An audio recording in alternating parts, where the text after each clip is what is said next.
Hello, good afternoon, and welcome back to another video version of one of my Substack essays where I read it out loud to you live on YouTube with a very active chat of disabled transgender weirdos who contribute so much to everything I have to say, and I try to make the essay a little bit more accessible to people who can't read long things, who can't see, who just prefer to chain their media consumption with activities, etc.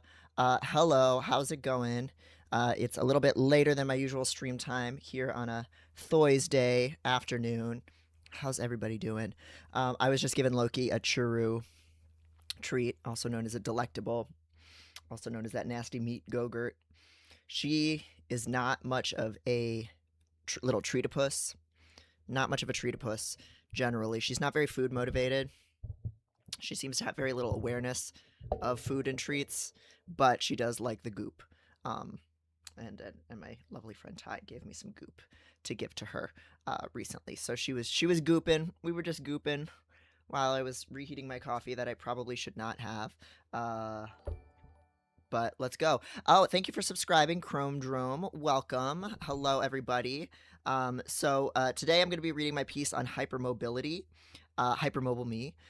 For those who have been following the blog for a long time, I had a horrible hand injury last year around this time. It was like early January into February, where my left hand was like basically unusable for a couple of weeks. I couldn't lock the door to my own apartment. I couldn't cook. I couldn't do a lot of stuff. I couldn't really move my thumb at all. And eventually, after looking at many, many different things, found out that I am hypermobile and probably just injured it from cranking that shit in a bunch of weird ways. Since then, I've obviously been really wary of fucking up my hand or in my knees and my ankles and all kinds of other joints in my body that are just crazy, crazy yielding. Let's say. And I've learned a lot more about hypermobility. And I've also learned like how little really scientifically we know about hypermobility, how little support there is medically for just researching supporting hypermobile bodies and modifying things like physical therapy treatment programs. And I've just learned to listen to my body more and learned a lot of things about how some of the exercise I was doing and such probably contributed, and my sleeping position and stuff like that probably contributed to my nasty injury. So I wanted to distill everything I'd learned so far into a piece, because the piece about it last year seemed to be somewhat helpful to people and recognizable to people. And in the comment section for the original piece talking about my hand injury kind of helped some people find one another and talk about Ehlers-Danlos syndrome, hypermobility, spoony stuff, etc. So we'll do that today. It's going to be a little bit more brisk, I think, of a stream than what I've been doing typically lately, where we hem and haw and catch up and chill out for like an hour plus, purely because I have to go to anime club later. So I have to get to that in a few hours. So we'll talk a little bit about chronic illness stuff and being a spoonie. Some of that stuff I even kind of hesitate to use as a label for myself because, relatively speaking, I am so able-bodied. I can walk really long distances. I can lift things. I can do, now that my hand isn't injured, almost most like activities of daily life by myself, no problem. I can work out. I just have to be really careful with certain things. But it is something that has flare-ups and weird moments of getting tweaked, and there are definitely limits on what I should be doing with my body, and ways that ignoring that would stack over time. So we're going to talk about it. I know a lot of people who watch these streams and participate in the Discord server, the Piscord, also have a ton of disabilities and chronic illnesses, so I'm sure people will have lots of stuff to share.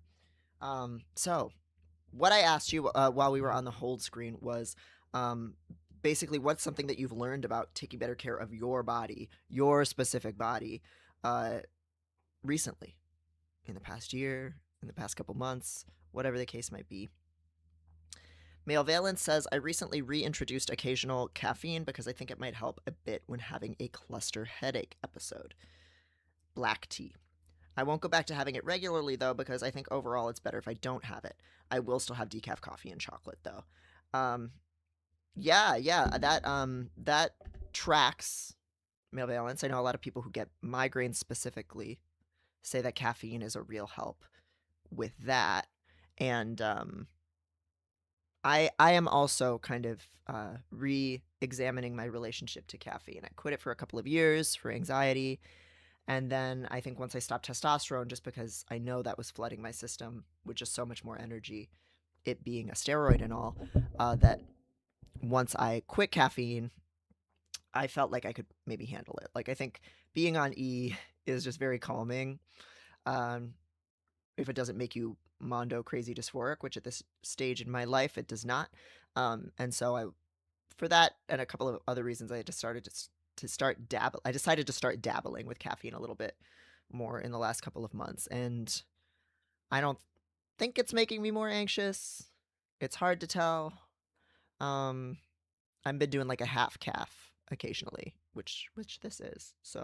Um, so we'll see. But uh, black tea, decaf, chocolate, great calls. And like now I can have like a little fun little matcha latte, which is not that caffeine heavy, I don't think. But I was kind of avoiding it for a long time. So yeah, yeah, navigating that balance of like these things are all drugs, and the fact that it's treated as just an unquestioned, unthought about daily consumption habit under capitalism and in most people's like work day schedules is seems very bad. It can definitely exacerbate stress and overwork and finding problems where there are none and all this stuff, which are all things I already struggle with. So maybe I shouldn't be doing it, but at least like navigating that relationship and questioning that relationship and experimenting with it, I think is always cool. Male Valence also says, I discovered my local dispensary sells 10 milligram CBD capsules. I will be using that to manage cluster headaches as well. Yeah, yeah. Oh God, that's yeah. I got a talking to from my doctor about complaining about having anxiety and kind of wanting to do something just physiologically, have something physiologically on hand to like chill it out, which I got beta blockers for, and also getting a little rap on the knuckles for smoking weed too much, um, without CBD. And that was the advice that my doctor gave me this week was, really think about your relationship to weed and whether or not it's making things worse.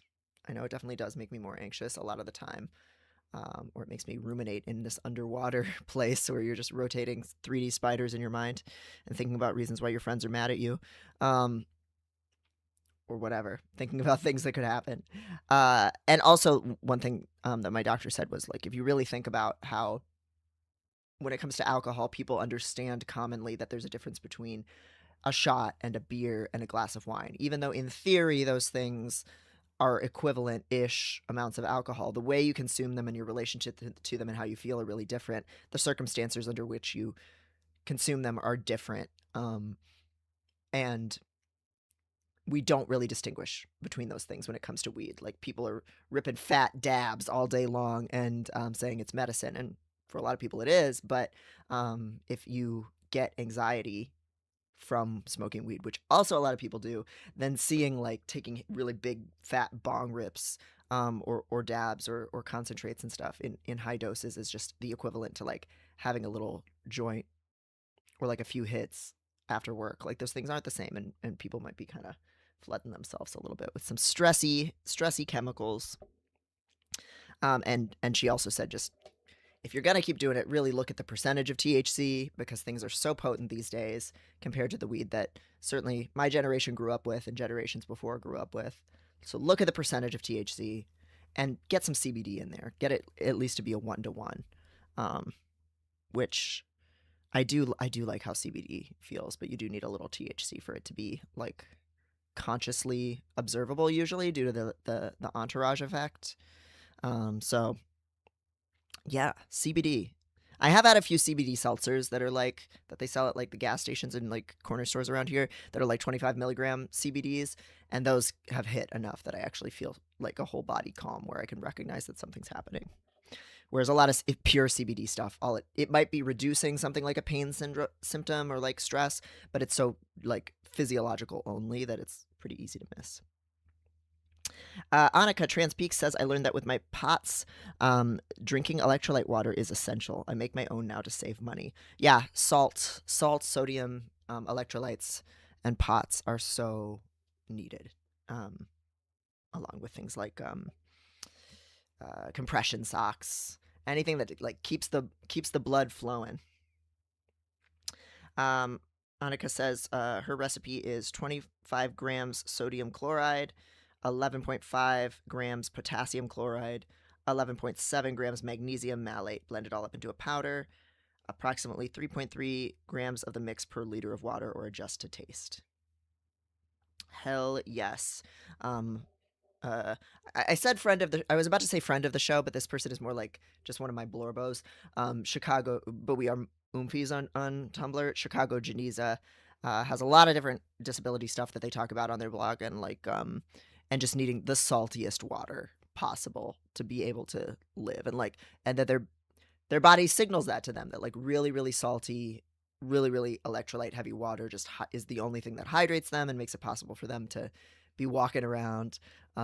This shit got me walking around with something that they said once that's just like still stuck in my mind. Like when you get the right mix of medications or like nutrients and stuff and you're disabled, and you can just say, this shit got me walking around.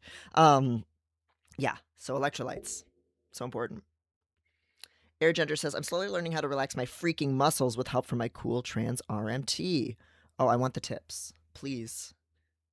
Please give us the tips here or in the Piscord. Transpeak says the electrolyte water tastes better than regular water too. The texture too.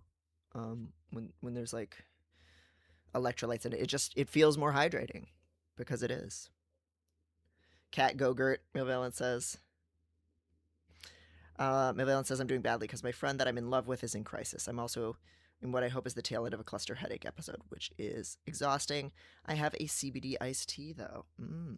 Little light caffeine CBD combo, a little multi-track drifting. We love it. Hello, Sasha. Welcome. Good to see you, Drudgeworm. Only reason stopping by for a minute, only realizing I am hypermobile in the last couple years.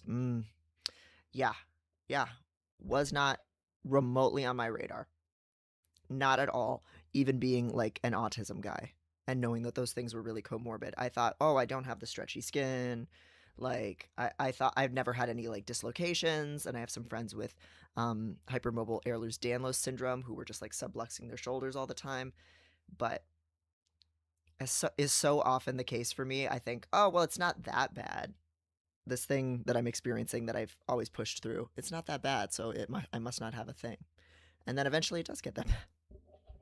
Or you learn that like in my case, my pain recognition is so bad that like something that other people would be seeking medical care for, both my pain awareness and my accessing of medical care are so bad that yeah, I actually had some shit going on.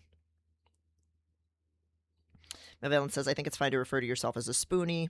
Yes, yeah. And I think generally in the community, whether it's a physical disability or not, I think you can still potentially use spoonie if you have kind of limited and variable energy, which I think is true for a lot of autistic folks, and is true for me. So, yeah. But it does feel a little stolen valor because, like, having people in the chat who have like PEMS, post-exertional malaise, and POTS, and like things where they are truly physically laid out for days or months or years, it is very different. And I just want to acknowledge, that's very different. As much as there are, solidarity and commonality to be found there. Sasha says, recently I've been becoming more aware of when and how my joints get wonky. Also just putting more effort into taking care of my teeth. Yes, the wonky joints. Truly had no awareness that that's what was going on for me for a really long time. Like I thought I just liked moving around. I just thought I was weak. Like I was always in special ed gym, couldn't do push-ups, couldn't do sit-ups, couldn't do like any physical activity. A lot of doors were too heavy to me. Really uncoordinated. So I just all chalked it up like how difficult I found like standing still or holding my body up and sitting. Like I just thought I was like weak or like undisciplined. Not that like my body is like literally like more like less stable. It's literally less stable, so no wonder. Um, Valence says being a spoonie is very broad. Anyone who has to think about managing your activities. Yeah, that's true. I think especially if it's variable or unpredictable, there's flare ups and things like that.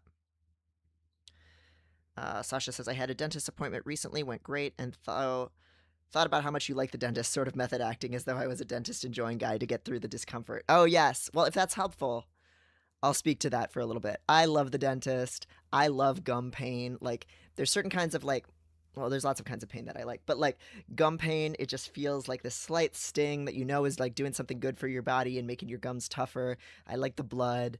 Um, it feels kind of like oblique pain when you do like oblique exercises where it's just like this kind of tightness that is like very stimulating. I love the feeling of stuff getting scraped off the teeth. I love how the teeth look a little brighter afterward. I love just thinking about the chunks getting come off, and I think about Hannibal. I think about Hannibal Lecter in fucking Silence of the Lambs, the book, where when he's about to pick his lock, um, when he's being housed in the museum, he has a piece of a pen hidden in his mouth that he's going to use to pick the lock. And Thomas Harris writes about him kind of just very slowly and mindfully dragging his tongue over the surface of his teeth as if he's taking a relaxing walk in the Andes Mountains, like taking in every little sensation. So like I love teeth, I love mouth sensations, and I because my mom was a dental hygienist, I see receiving dental care as like an expression of like affection and not a scary thing. So if any of that stuff is good to just put into your own mind palace and pretend is true for you, then I'll say that. But I know a lot of people have really awful dental fear. Valence says about the CBD stuff. The ones I'm having are like 1 milligram THC, so almost none. That's perfect. Like because then you still get the entourage effect where they both work more strongly and you notice them more. I'm so sad the only legal dispensary here doesn't sell CBD seltzers. They have a fun soda that I can't drink regularly because I don't want that much sugar. Yeah, yeah, yeah. Here in Chicago, like there's been an explosion of THC and CBD drinks. And that's happening more in other major cities too, though it kind of they occupy kind of a legal gray area because it's not in dispensaries, but a lot of times it's marketed as, Delta 8 THC or some other synthesized weed made from the hemp plant, so technically it's legal until the federal government makes some kind of concerted effort to ban it. But also people aren't really checking that closely. So it's kind of Calvin ball out here, and so there's lots of like CBD drinks, THC drinks, and mixes of them, even in bars, which is amazing. Like it's so nice to have an alternative to alcohol in so many bars. But and also there's just a lot of people zooted out of their mind very casually, potentially all the time, and not even seeing it seriously as like a drug or something that could be affecting them. So that has its problems. That's certainly true of just dispensaries suddenly exploding across the country in general. Um, However, I will say that Delta 8 diet weed, as it is sometimes called, a lot of people do have an experience of that making them less anxious. And I think that's true for me. Less anxiety, less muscle tightness, and it's a weird high because you can kind of choose to tune into it or choose not to a little bit more. Like you can kind of rally and make yourself a little bit more sober if you need to. It feels like, or you can kind of sink into it. But but there's all kinds of shit just circulating here, so it's very hard to know what any of it is, which is not great. And you never know the strain, which as Lena in the Discord server, the Discord server for this show has said many times, like the specific strain that you are on and taking is the information you need to know, is this going to give me pain relief? Is it going to cause muscle tension? Is it going to make me horny? Is it going to cause a mood uplift? Is it going to cause depression? Like what? Every strain is a little bit different in terms of how it affects people, and knowing that stuff really helps. Air Gender says relaxing the body. I can repost in the Discord, but it's a lot of like consciously tense a muscle and then slowly let it relax to teach it that it can be not on. So yeah, like progressive muscle relaxation. I don't practice that much outside of massage, so I don't know how effective it is without my massage therapist actively pushing on the muscle while also saying, "Good job, you're so strong." That sounds like a nice experience. Sasha says, "Yep, I always thought I was just weak and fucked up. Meanwhile, I am struggling to hold my body together. My connective tissues are not connecting." And it is so wild suddenly becoming aware of that and then being able to feel like when, let's say, your legs are behind your head and there's a body pressing on you, um, your knees like separating a little bit, like, or whatever, or like when I'm doing a push up, like feeling how much my hand is going back too far and straining things around here. When I just before was like, I'm just weak. I'm just wobbling as I'm doing push ups because I'm weak. I need to just keep doing it. I need to build up my forearm strength, I guess. Just always like blaming oneself. Male Valen says the fact that special ed gym exists blows my mind a bit. Where I went to school, gym was so unserious. Yeah, no, it was horrible. It felt very stigmatizing. Special ed gym. Um, didn't like it. I felt really, I'm as all special ed kids are made to feel, like I felt very othered and like pitied. I was very talked down to. It gets you a lot of negative attention when you get pulled out of one of your regular classes to go do this thing. Um, it was having a little bit of intellectual disability stigma put on me that otherwise I wouldn't have experienced. So I learned some significant stuff from that. But at the time, I just thought, oh my god, people think I'm, you know, an R slur, like I thought in ableist terms, right? And I didn't, and I being ableist didn't want that associated with myself. And it was a lot of like wall push-ups and like having a ruler dropped between my finger or like a yardstick dropped between my fingers and being asked to like catch it to like improve my reaction time, and the whole thing would like fall through. And then going to regular gym as well and being like treated in this very like infantile, insulting way by everybody, which really sucked and did not give me more confidence in my body's ability to do anything or my ability to learn to do physical things. Like I was so alienated from any kind of physical activity or sport or learning something new with my body because what I got from special ed gym was the message that like you're slow, you're weak, you're inept, people are staring at you, people are noticing that there's something different about your body, and none of that felt good. So yeah, and gym was pretty serious. I was getting like a C in gym.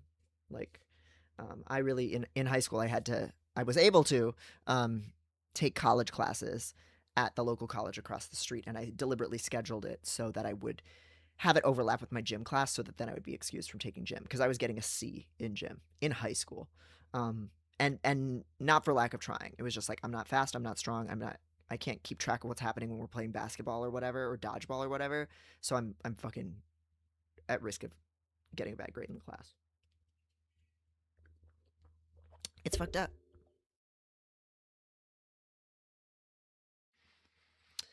Sasha says everybody at the dentist was super nice to me, and my teeth aren't as bad as I thought. But oh my god, latex gloved hands in my mouth, all those tools.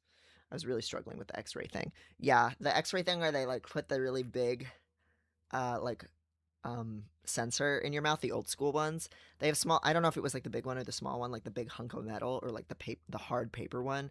They both suck, but the paper one is a little smaller and less bad, and some places have it. They had a TV in the room and it was playing like local news, so it was easier to just tune that out and focus on the fact that I was doing something healthy. Delta 8 is awful. It made me more anxious than real weed. That's valid. Oh yeah, Malvalence, I forget that you're not in the United States. I should look around for CBD drinks next time I'm in the US. Yeah.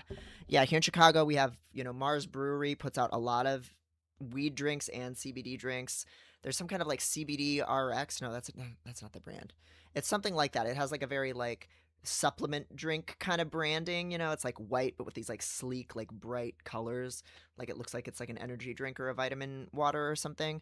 And that has a lot of different CBDs. Any gas station, um, they'll be selling like weird rolled up joints, vapes of unknown provenance and uh, ingredients and CBD stuff. Delta 8 is really what I first got into with weed because it was just so freely available in like any store rather than just a dispensary. Way cheaper as a result because it didn't have the dispensary tax, and it was less frightening. Like it was less intense. Annika says, I really question how much I might have hypermobility.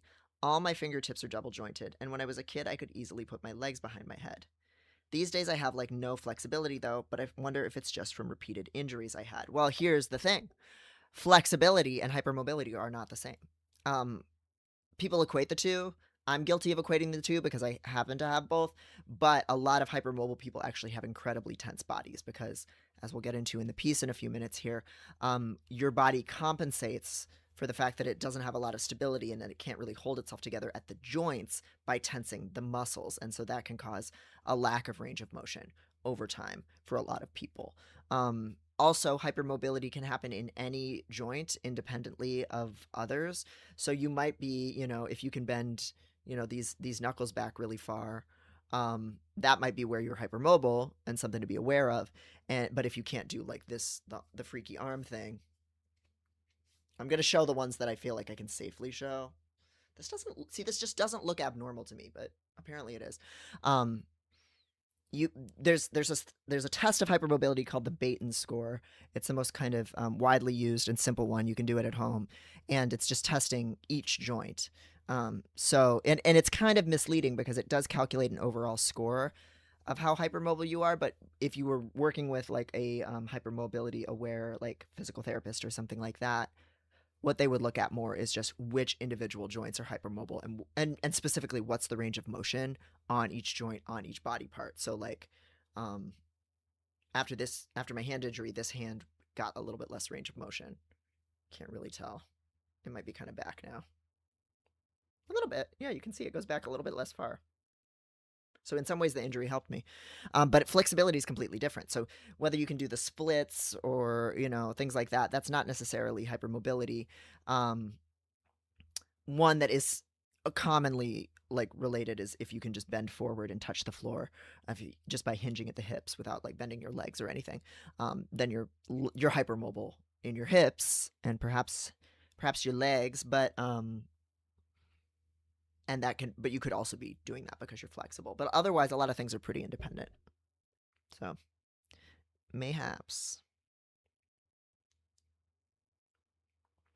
Uh, Sweet L Giver says, Sweet Hell Giver, my bad, cute name. I found out I had a vitamin B12 deficiency recently and immediately got supplements without overthinking it. Hell yes, getting your body what you need. I'm ADHD and I live alone, so I've learned a lot about taking care of myself, but it's been worth it and I can better communicate my needs now. Yeah, yeah. I know so many people with B12 deficiencies.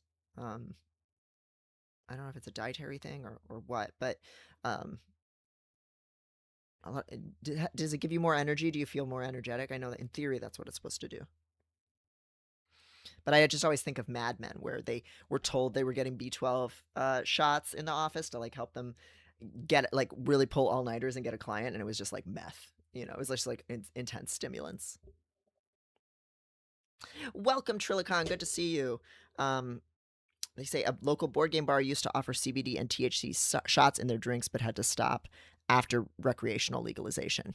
New regulations. Yes, that's. I mean, in what I've seen in Chicago, that's also pretty common. Where once there's money to be made, and there are people put in charge, there's a state body put in charge of keeping track of tax on weed, where weed's being grown and sourced, where it's being sold. Ironically, that can kind of suppress the market for other things outside of that structure because, hey, you're taking some of the money away from the state potentially, and they want that tax money. So, and now they have the means to like enforce it. So I've seen that. But there is here a couple of coffee shops where you can get THC Delta 8 infused drinks, coffee drinks, and like teas and stuff. Oh, it's so fun. That shit gets me so fucked up though. It's like hours long, body high. It's great. Sasha says, "Yeah, I had no access to a dispensary, so apart from cast parties, I tried Delta 8. Sometimes it was okay, and sometimes it just made me feel awful, so now I don't trust it. The earliest versions of Delta 8 gave me a headache and made me cry to the Snyder cut. Because at first it was like kind of like salvia, store bought weed, really horrible, tastes bad, feels bad.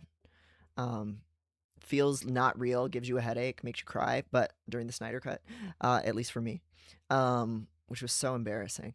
But then it got way better really fast for me. Or like the quality of the product felt like it got a lot better around here. Annika says, good distinction. My hips and ankles used to collapse on me a lot, and my shoulders would pop out sometimes. Yeah, that sounds like hypermobility, just as Sasha said. Sweet Hell Giver says, what you said about gym is so wild to me because in South Africa, PT class, physical training, is just a playtime on a Friday. Nope. No, no, no, no, no. Here in the Midwest United States, we worship football and being able to play competitive sports.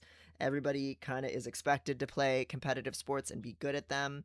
It's not exclusively a boy thing either. Like it's really kind of a mark of shame to be an uncoordinated girl too. Certainly to be an uncoordinated boy. And you're in gym class in elementary school. I don't know how many periods it is, but in middle school or high school, it's multiple times a week to every day, and you're having to do things like run a mile, play flag football, play basketball, play baseball or softball, and flexibility tests, strength tests, some stuff that's just like supposed to be fun, competitive, but can also be hell for certain people, like dodgeball. So if you're the weird autistic kid, not usually a good time for you. Um, and yeah, and you're seriously graded on it. That was my experience all through school. Was it mattered whether you were good at it, and it was kind of a mark of shame if you weren't. So that sucked, and it really makes you feel like any kid who was fat, disabled, anything like that had a really awful time with it.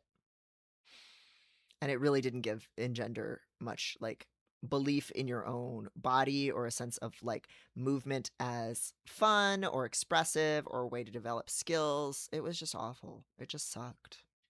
Bad. Sasha says, my doctor says I'm borderline on the Baton score, but I do have hypermobility. She still recommends physical therapy. Trilicon says, yeah, that does happen to our hips a lot, and it's likely why we are arthritic in them already.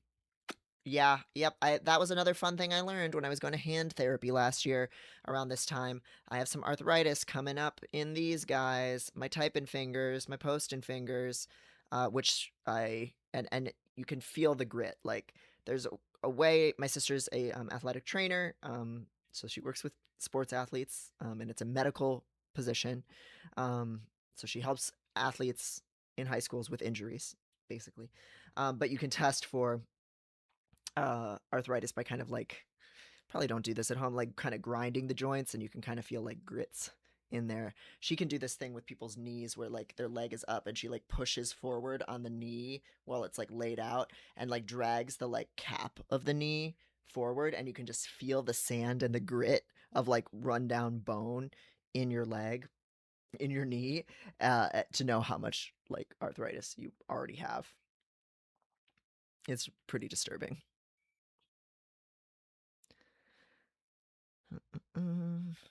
Sweet Hug Giver says, read the B12. I'm feeling massively better. I'm waiting until month end to see if I should add iron too. I had crazy fatigue and the worst brain fog. My paranoia and anxiety were out of control too. That's really interesting that it exacerbated that stuff. Wave Lev, welcome, hello. Says, weren't those called the presidential testing of fitness too in elementary? Yeah, the presidential fitness test. So there was measures of like, could you do like pull-ups? There were even these like peg boards. I don't know how anybody can fucking do this thing, let alone like a child baby. But like, there's these peg boards that you're supposed to hold yourself up by and pull one peg out and put it back in and like lift yourself. I couldn't even hang off the board. Um, couldn't hold myself up at all, like from a hanging position at that time. Your flexibility, which I did really well on. I was always like in like flying colors range there. I think number of push ups, number of sit ups. I couldn't do any. That felt awful. Uh, and yeah, and it felt so. And I think it was maybe like an annual thing or like a once a semester thing. And it felt so weighted with importance because it was the presidential fitness test. Um, I don't know if it was something like a precursor to a Michelle Obama, like some other first lady or presidents like making child fitness, or maybe even like it dated back to like military recruitment times or like the draft of like testing the fitness of the populace or something. But the fact that it was so official, that it was like the president, the federal government is coming in and looking at how strong you are. That's how it felt as a kid. Um, and it was terrible. They were a nightmare. Yes. People crying at dodgeball in the chat. Yep. Awful. Lord Eelhorse, hello, welcome, says, I will say I was very pleased when high school gym class offered an individual fitness section. Then I didn't feel the shame of being bad at team sports. I wish. I wish that gym class, because I've thought a lot about it and how much I was not physically active at all as a kid because I didn't ride a bike until really late. I didn't play any sports. I quit sports teams that my parents tried to put me on because I was so bad at it and had a horrible time, and thought of myself as so inept that I didn't like being outside. I didn't like being physical. And I think a lot about what would a better type of gym class look like. And I think it would be a lot of like, here's how the body works. Here's how, here's like dance and movement and stretching and a little bit of lifting or strength training.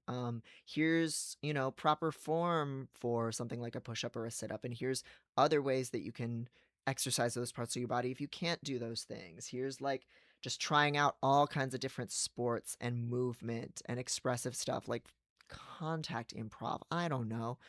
Um, all that stuff. And how much more empowering that would have been to teach people actual physical skills rather than just measuring whether they're good at a competitive sport. But that's true of so many things in education, right? Like instead of just testing aptitude and rewarding those who appear to naturally have an aptitude or have already had family resources that made it possible for them to do well in a test, like giving people skills that they could use throughout their life and choose to use how they wanted would have been really nice. And it can be done, I'm sure. And I'm sure like in a lot more like um, progressive schools and unschooling communities and things like that, people are probably doing stuff like that. But that was sure. I never learned that. The only reason I got into physical activity was because I had an eating disorder.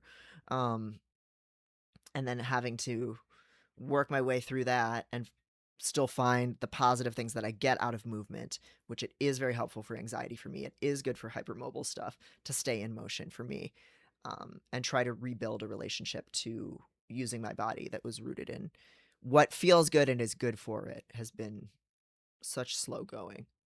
It's almost always just been instrumental for me of if I do this, I can make my shoulders look more broad so then I can pass as a man. If I do this thing, I'll be less anxious, rather than any like joy or empowerment in it. And feeling like I have to do this thing for some reason rather than I get to and I enjoy this thing.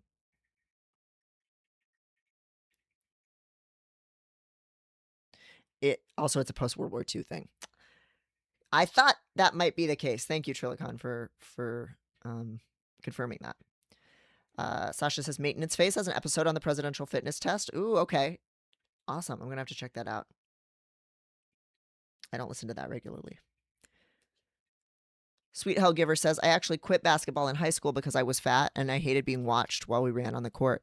For some reason, the boys always wanted to tell you they watched you running. Ugh. So gross. So leering. Yeah. Very, very disgusting. Oh, it's the very first episode of Maintenance Phase. Sick. Wave Love says Soviet era Russia had a similar thing. Yeah, it's very militaristic, very nationalistic, I think. Uh, hello, Artistic Bum. Welcome. Sasha says, I liked gym class when we were allowed to just play and weren't being graded at how adept we were at sports. Felt like the athletic kids were encouraged to bully everyone else. I received the kind of like condescending encouragement that is obviously so much better than bullying, but it made me feel just as much shame, I think. Maybe like or close to as much shame as bullying would have felt. A lot of like, oh, you caught the ball, good job, like that kind of thing. Like people estimated me as being so incapable, which was true, but then they infantilized me so much that I never learn to develop any skills, and I felt watched, and it felt horrible.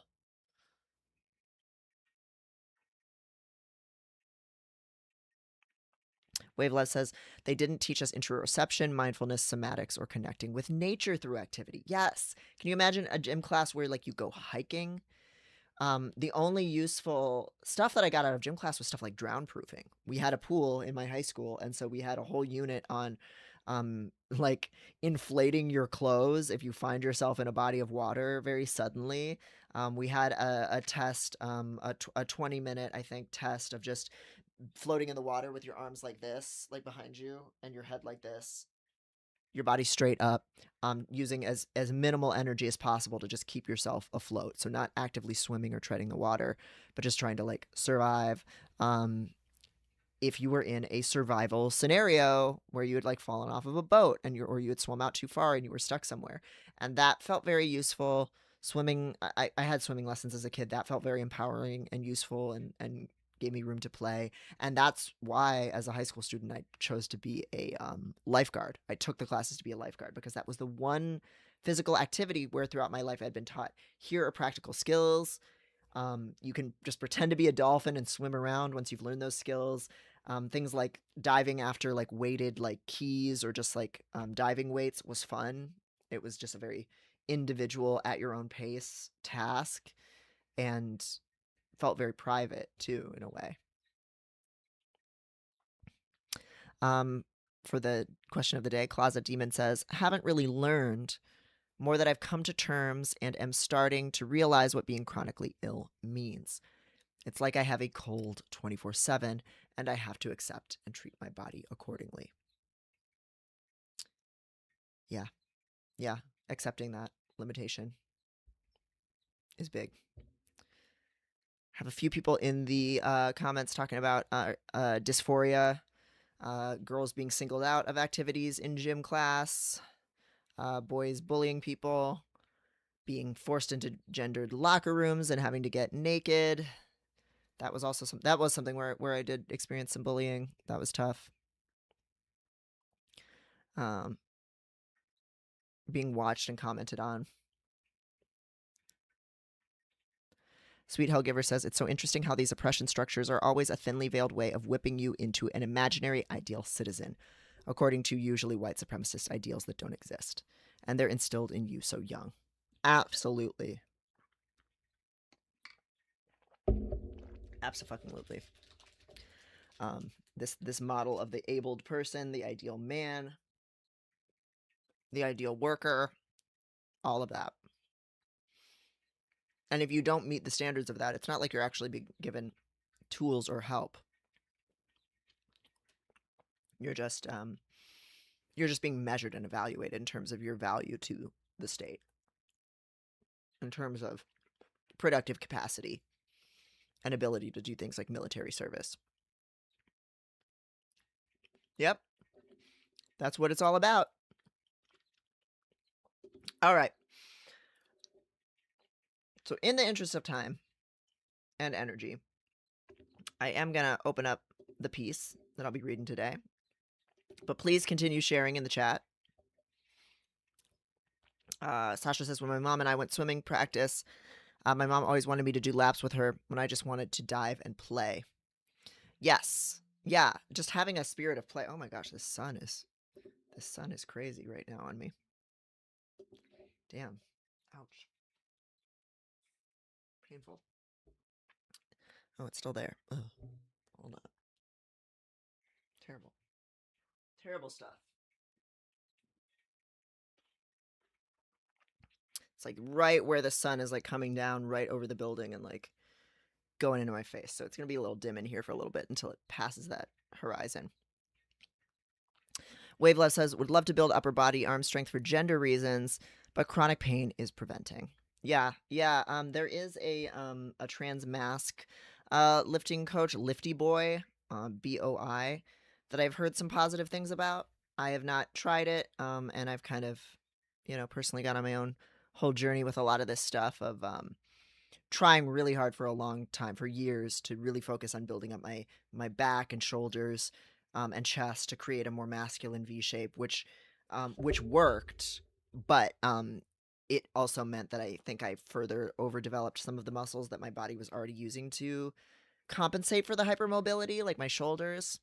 Um, and uh, so I had like really tight traps, and I think just overengaged certain shoulder muscles rather than others. And after my hand injury, I had to really just accept that I was never going to be yoked. And at that point, I was starting to feel pretty dysphoric about it anyway. But to not have control over that stuff it sucks. And especially when there's so much shame wrapped up in disability, like disability is seen as emasculating, um, because manhood is so associated with strength, even to the degree that like a lot of butch women who are very solidly like woman identified still often feel like the only way they'll be accepted as a gender nonconforming woman is if they are physically strong and kind of delivering some kind of service to people. Um, and so that's very fraught. Obviously, just the base ableism of it is terrible, but there's a lot wrapped up in there. Sweet Hell Giver asked about nudity in the U.S. or Europe, etc. In South Africa, women tend to be quite comfortable being naked around other women in a way I think that would surprise people. Uh, I think in sports locker rooms, there's a kind of performative casualness with nudity. People will do that to kind of flex on each other how comfortable they are. And in reality, I think for the most part, we're really, really, really negative on nudity, and skittish about it. Um, I do one of my very fun gym class actual bullying kind of experiences was being harassed in the women's locker room before swimming or after swimming while we were showering by a girl who just kept calling me a dyke and threatening to beat my ass because I was using her shower, which I kept just saying it's not your shower. And then when she went around telling people afterward that she had beaten my ass, I had to confront her and say, like, no, you didn't. You just said you were going to. And I just stayed there, kept showering. So what's up? But yeah, lots of lots of weird attitudes towards nudity. I think lots of like a lot of times in environments like locker rooms and gym classes and stuff like that. Uh, fitness classes, straight women can be really nude and kind of do whatever, and then there's a lot more policing of queer people, queer women. If you've seen that post that's like straight women hanging out versus lesbians hanging out, and the straight women are like these hyperfemme girls just like tonguing each other, and then the lesbians hanging out are like Tony Soprano and like another Sopranos character, and they're just playing pool. It's kind of like that. Like the norm is like you can be as like gay and nude and expressive and comfortable in your body as you like if you are like a thin white hot straight woman, and then everybody else that's kind of seen as like more perverted, kind of is my read of things. But people should sound off in the chat about their experiences. Closet Demon says, shout out to weak squishy butches. Not biased at all. Oh, yes. Good shit. Good shit. Okay, so the piece we're reading today is at my Substack. As always, drdevinprice.substack.com. It's free to read. All my stuff is always free to read. No paywall and all that stuff. The piece is called Hypermobile Me, Lessons 1 year after a life-changing injury and diagnosis. The cover image for this piece has a bright neon pink background. Longtime watchers of Time Theft Today may recognize this as the fetish pink, the pink that somebody who wrote into our show says they have a fetish for. So I hope they are enjoying that and jerking it. On the left-hand side is a photo of my hand at pretty much the most swollen it was last year. It's a shot of my hand from above, my left hand, and the whole back of the hand is extremely puffy, going into the thumb and first two fingers. And at that point in time, I couldn't move my thumb, and I couldn't really move those first two fingers. On the right-hand side is a photo of my hand at the time of writing. It is not puffy. I can move everything fine. I still have really just wild vascularity. I just have really visible veins, even not being on T. Um, and it's just my hand sitting on this here desk that I'm using right now, and a little bit of Loki's cat bed you can see on the floor in the background. Yeah, the callback to the fetish pink. I love it. It's good shit. So that's the journey I've been on from there to here. 1 year ago, my hand and my life kind of fell apart.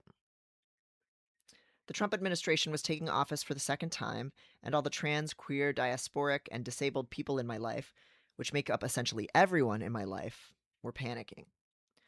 Though I tried for a long time to be a source of sober political analysis and actionable takeaways, I was panicking too.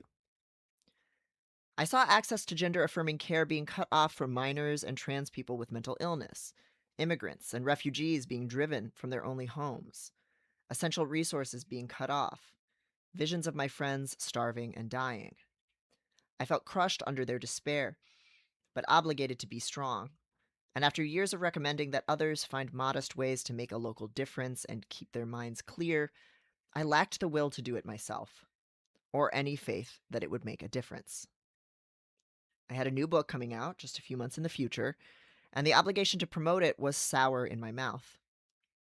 Rolling out my previous book in the middle of the Palestinian genocide had already made me feel disgusted with myself, and I'd turned down or alienated almost every media opportunity. Slinging books struck me as an unacceptable act of self centering, and it felt pointless for me to be passing out advice with this new book on how autistics could build better homes, sex lives, and retirement plans during an incipient massacre. Or so it felt at the time, anyway. But I was still contractually and socially bound to do it. My publisher sending me conference invitations, my friends asking me what I would publish next. I was also taking care of my body in my typical bad ways, attempting to pressurize all my stress by sleeping with my shoulders pressed into my ears and my hands curled up under the full weight of my body, so kind of like that, but face down. I lifted weights aggressively every morning, no matter how much my wrists hurt. I typed away at random drafts and snippets for hours every day to prove to myself that I was still a writer, and there was something I could do, even when I felt powerless. I kept going. That was the thing people always said about me. 4 books in 5 years, a PhD at age 25, a full-time job, and uncountable side hustles. So much to do and say. And then, all at once, it had to stop. On January 12th of 2025, I woke up with an inflamed feeling hand that stung during my morning chest exercises, so like chest presses and push-ups and stuff. But I pushed through the pain and went about my usual day. The discomfort and swelling grew into a prickly heat over the course of that day. And by January 14th, I had a giant hot goo-filled glove at the end of my wrist that sent me running to the emergency room at 4 in the morning. I was unable to bend my thumb or index and middle finger for weeks. A barrage of emergency room visits, x-rays, MRIs, steroid treatments, antibiotic treatments, autoimmune condition tests, cast and wrist splint applications, scheduled, then aborted emergency surgeries, orthopedist visits, and hand therapy sessions ensued. A variety of specialists and surgeons threw themselves at the mystery of my hand, intrigued by the challenge and palpably concerned for me. And that's a big part of where my story diverges from most disabled people's stories. My pain was taken very seriously. I had a really strong team assigned to my case who were always taking what I had to say seriously. And a lot of this I can chalk up to being white and thin and having a PhD. That really gets doctors to take you seriously. Having good health insurance through my job also obviously is a massive source of access that most people don't have.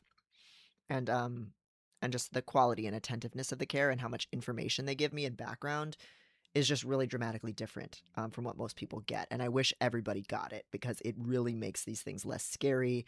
It makes you feel like you are collaborating on your healthcare, and it's empowering. And sometimes when you're in a crisis like this, the thing that you need the most is just to feel like people care, and that's not what most disabled people get. There's a link here to my piece from January of last year when I was still freshly in the middle of this stuff. It's called In Hand. There's a lot of comments from a lot of hypermobile people and otherwise injured people. There's some fun x-rays of my hand, or MRI images of my hand during this time. And there's a steady breakdown of each day that things went down. if you're really interested in medical oddities and hearing all the symptoms. And it looks like I need to tweak the dates here because it looks like it actually started on January 9th, not the 12th. Um, so I'm gonna fix that right now. I'm gonna. It, stream watchers have sometimes seen me edit things on the fly because it's Substack, baby. I don't have an editor. I was looking at my photos for this writing this piece. I was sourcing dates based on the dates in photos, and I could have just looked at this dang old piece itself. So that's bad. Um, and it does look like January 12th was when I did start to get to the hospital, so I was off by a couple days there. Oopsies. So I'm gonna update that draft just for the sake of my own thoroughness. But yeah, I have a day-by-day breakdown of kind of the first couple of weeks of my hand getting all swollen and messed up. Different emergency rooms that I visited in Chicago and what my experiences were like, the good and the bad there. A little bit about the Baton test. So I'll keep this tab open as we continue to read through my new piece. But if you're really interested in this stuff and you haven't been following the hand saga, as I've been calling it, then you can read all about it there. Sweet Hell Giver says, "Did you ever feel guilty during this process, Devin? I can imagine it felt odd to go from being booked and busy to focusing on this one thing." It was what I needed to be able to do that. So I kind of found that the crisis helped kind of zero in my attention more. I definitely felt depressed. I spent like a lot of nights just kind of laying around, unable to do anything with my hand and like sad. But once I got injured, that was actually a positive turning point for me. Because I had this thing to focus on. I had this thing that was getting me out of the house. I was very busy, but now I was busy with doctor's appointments and traveling across town and scans and learning about this thing, which I found very intellectually stimulating. As I said, I got the kind of the social care and support that I really needed. My care team was great. All of the nurses and staff at University of Chicago are really great. It's in a side of town at Humboldt Park that is, or Hyde Park, I'm sorry, that is more black, and people are just like culturally, like people talk to each other more. It's just like a more like a friendly area than the north side of Chicago, where you have a lot of white people from the suburbs who are way more frosty with each other and just racist and cold and superficially nice but not genuine. And so like it was just like a nice environment to be in, really good quality care, just making contact with a lot of people just in a day-to-day, just like on the bus walking down the street way, that was like positive. And I had a built-in excuse. I canceled a lot of things, and prior to that injury, I knew I didn't want to be releasing a book and do a full court press of that. I knew I was holding a lot of my friends and loved ones' political stress and trying to feel like I had answers and that I couldn't do it. I felt like I was full to bursting with obligations, but that I had to do all of it. And I also felt really guilty that I wasn't writing a book. You know, I was still writing Substack things, but I was constantly thinking about what I was going to write next and whether I like what my next book was going to be, or if I even had one in me, and not really wanting to do it, but feeling like I had to meet this standard for people. And so once I was injured, it was very relaxing. Um, it clarified things for me. And the same thing happened to me when I got the really bad case of anemia that I talk about in Laziness Does Not Exist. 10 years prior, where my body broke down, and that forced me to do something that I needed to do all along. So the first few days were terribly painful and upsetting, and I worried about the future and whether I would be able to do any of the things that I've always done. Um, it was depressing, and winter's already depressing, but pretty quickly that turned over into relief, and made my life small enough to like focus on, and that was actually really helpful for me. Um, and that's often been how it's worked for me. So I am now very glad that this happened. Very glad it happened, because anytime I felt anything trying to pull me into taking a work gig that I don't want to do, or a voice in my head saying you should be doing this, you should be working on that, I've just told myself like, bitch, do you want a broken hand again? And the answer is no. And so then I don't do it. So it really clarified things for me, and caused me to make a lot of changes in my life. So I was already feeling guilty all the time. I felt guilty all the time before this happened, and I needed my body to break down, um, for me to realize that I couldn't run on guilt all the time. There's also a link in this piece to an Instagram highlight, going through day by day the hand injury stuff. At first, I thought it was carpal tunnel. Then I went to the emergency room. This must have been where I got the date because I think it said January 12th here, but that's not true. MRIs. Again, if you're a body freak or if this is relevant stuff to your own life, you can check out that Instagram highlight and kind of see all that cool stuff. And it was a funny saga. Like, I remember just being really amused at a certain point once doctors were like, "We're gonna do surgery on your hand." No, we're not. Yes, we are. Like, I was just in it. Like a lot of anxious people, I think when I'm in an actual crisis, I can handle it really well. It's when life is just kind of going regularly and I'm worrying about crises that I am not so good. So, yeah. As Wave Love says, injuries of this kind can be opportunities to learn from and connect with the body. Yeah. And that's been my experience. And it was a gift. It put a lot of changes into motion that have me in a much better place in my life. And and able to clear some detritus so that I can think about what do I want life to look like? What do I want life to look like now? So, yeah.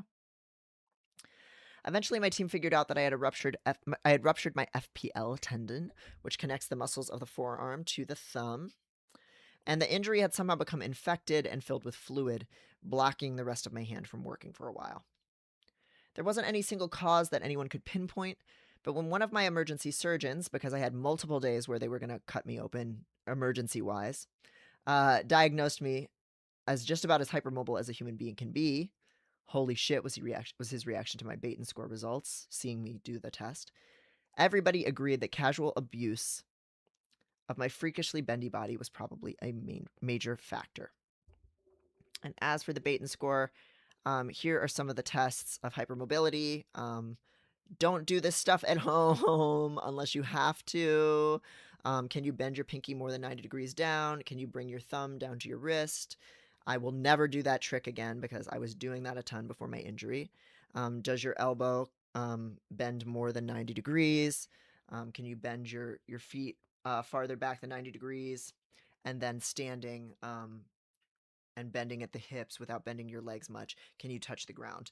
And I can do all of those, and there's several others that you can also take. I've also linked here to the Ehlers-Danlos Foundation, Ehlers-Danlos Society, I'm sorry.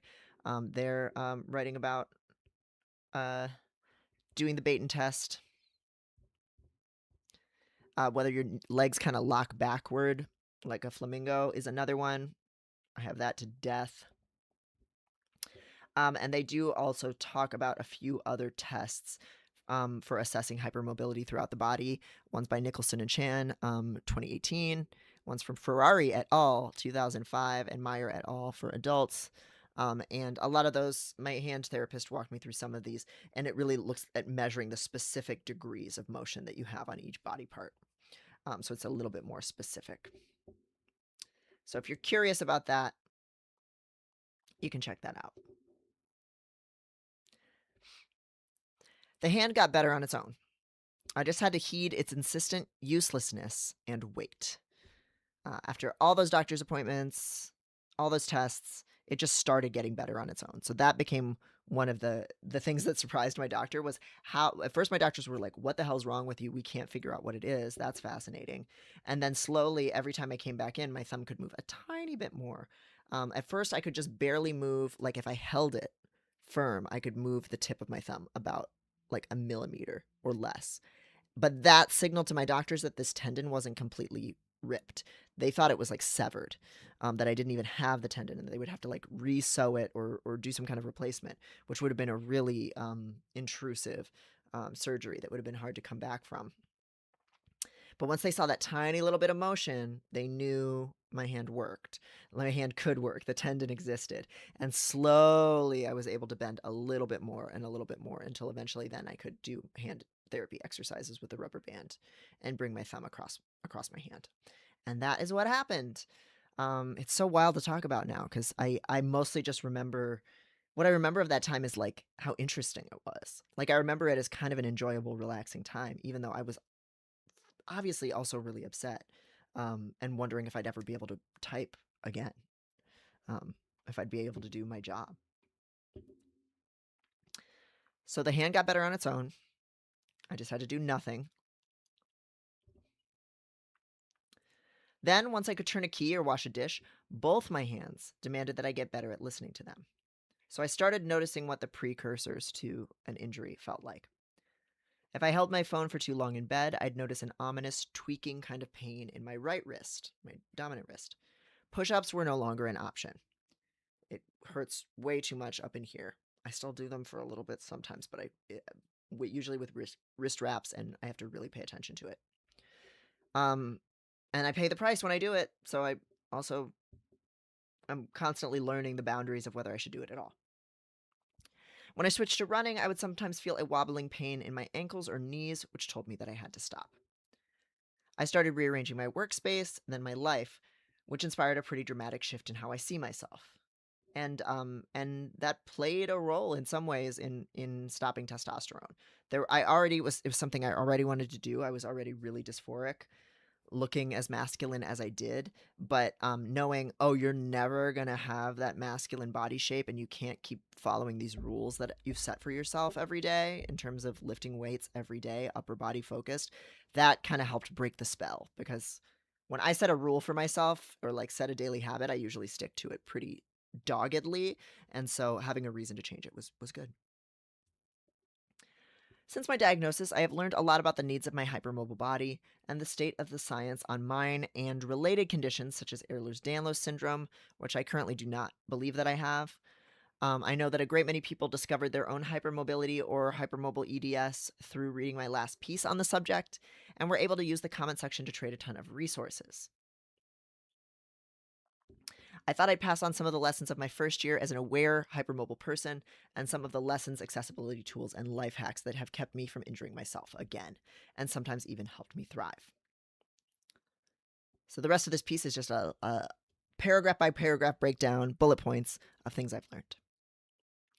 Sweet Hell Giver says, holy shit, and here I thought I was just really flexible. But I think you did say earlier that there can be overlap between hypermobility and flexibility.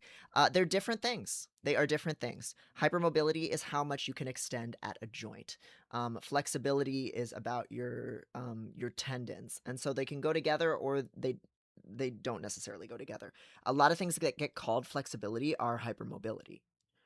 If you can bring your leg up over your head, it's not necessarily because you have flexibility in this tendon. I'm just going to demonstrate it because I'm a weirdo. It could be this tendon on the back of your thigh that's really flexible, or it could be that your hip joint is so hypermobile that you can bring your leg up to like ridiculous places. If your leg bends backward, like in that hypermobility assessment, this is not flexibility. Flexibility is involved in your tendon strength. It's things that you can do in like the back of your thighs, your inner thighs, where a lot of like muscle and tendon development is. If your bones are bending in weird ways, that's not flexibility. That's hypermobility. So if you are bending in a more extreme angle, or if your body yields more to pressure at your wrists, your ankles, your knees, your hips, your shoulders, places like that, your neck, if your head can go farther back or down than other people's, if just a little bit of pressure, like somebody pushing you, can take your arm way back farther, if you can touch all of your back, as I can do, that's not usually flexibility. That's usually your joints are in there. Um, Flexibility a person can develop with exercise and practice. But if you just naturally can do these things, you're probably hypermobile, especially again if it's at the joints. So that's the distinction. They can go together, or they can often be not associated with each other. A lot of hypermobile people actually are inflexible in their tendons. They feel a lot of tension in their backs, their legs, a lot of tightness, because the muscles and tendons are tensing to hold their body together because they don't have enough of a joint lock, kind of in the connective tissue in the joints.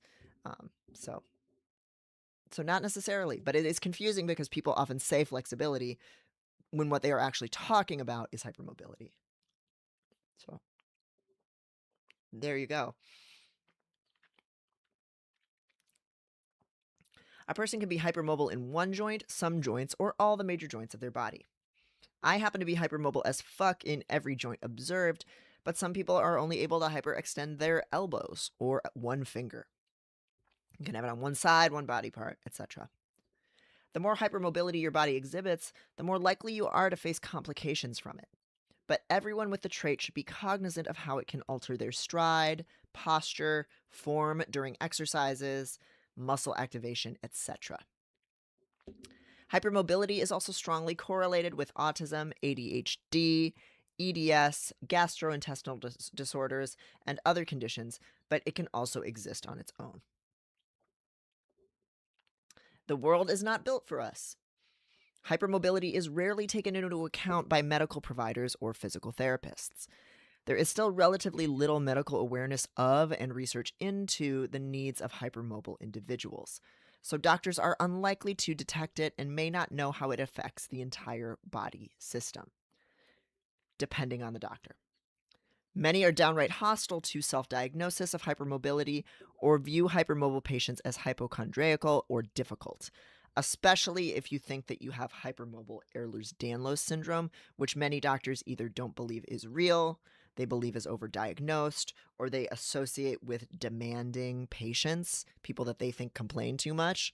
And it's like there's just all of this baggage that comes with it, which creates a ton of problems where it's similar to things like autism self-diagnosis, where there aren't a lot of systems in place to help um, with accessing any information about autism if you're an adult, right? Or if you're a woman, a gender minority, a person of color, etc.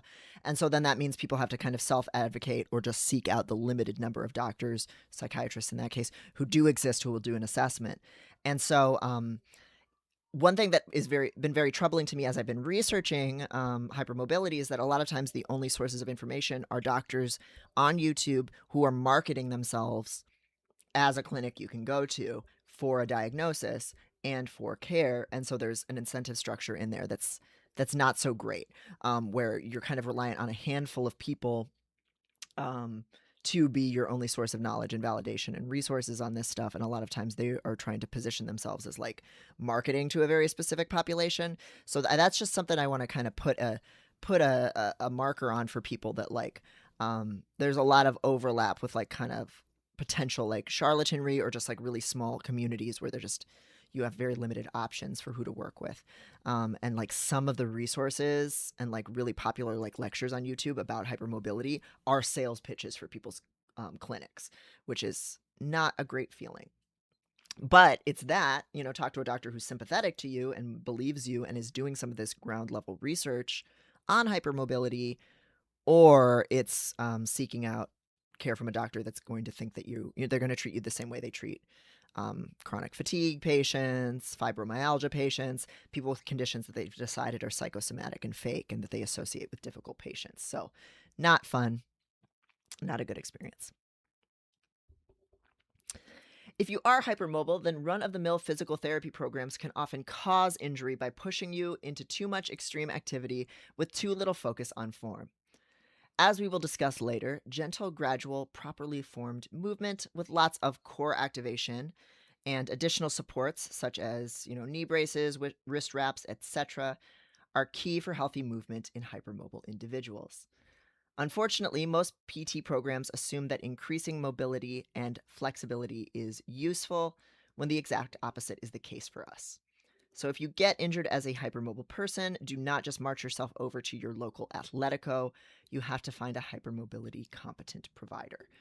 This is a huge one. I think even more than medical doctors, from what I've been able to research, physical therapy is, when it comes from like a very standardized, like capitalistic, quick dispensation of services kind of Athletico model, it is really unlikely to be a good fit for you if you're hypermobile.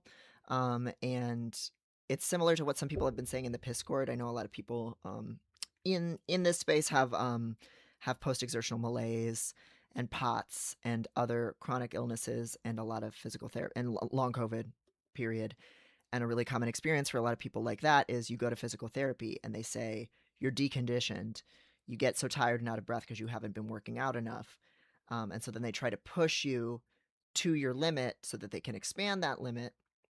And then what happens is you have a crash because you have post-exertional malaise, and then you can't, do anything for months, and then your capacity is reduced. So there's a bit of a similarity. It seems like I've talked to Maddie about this a lot of our other show, and some of her experiences with that stuff, and there's a lot of similarities between that and hypermobility, where pushing it too far can cause a lot of injury.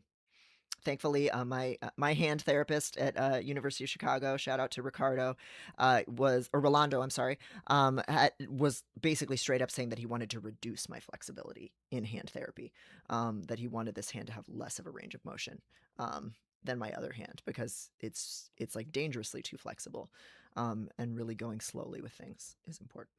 So, yeah. Hypermobility is far more common than people realize. Though it is an understudied phenomenon with low medical provider awareness, hypermobility is actually present in between 10 and 30% of the population. So really, really common, more common than autism, depending on what estimates you go by from the community. And it's a pretty expansive definition, so this isn't actually super surprising. Think of all the kids you knew in school who were double jointed. That's hypermobility.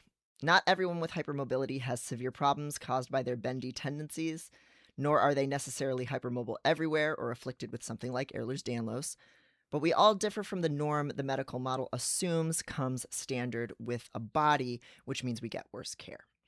It just isn't something that is accounted for or tested for in any kind of rehab program, physical therapy program, or even just things like sports medicine, athletic training. The assumption is that people have a certain amount of stability, and that certain goals are there, when that does not necessarily apply to everyone. The next picture here is a picture, this got the post flagged on Tumblr as not safe for work, even though there's nothing, you can't see anything here. This is totally fine and safe for work. It's my arms tied behind my back in rope from like a year and a half ago, a little bit more than that. And my arms can go really far back, all the way back. Like I said, I can touch anywhere on my back. And that's on hypermobility.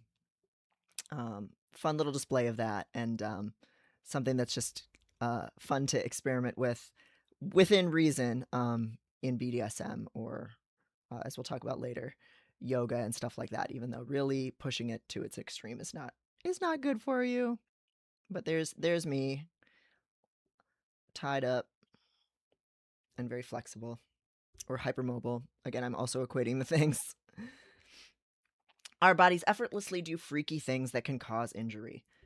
This is the most obvious revelation of a new hypermobility diagnosis, but I keep making it over and over in new ways. The hand, it turns out, is not meant to fold fully 80 degrees backward at the slightest pressure. It feels completely natural for my entire hand to fall completely backward with just, again, like any contact, like something like arm wrestling someone or just like pushing against something. But that is a hyperextension. So even though your body can do it, it doesn't mean that you should be doing it.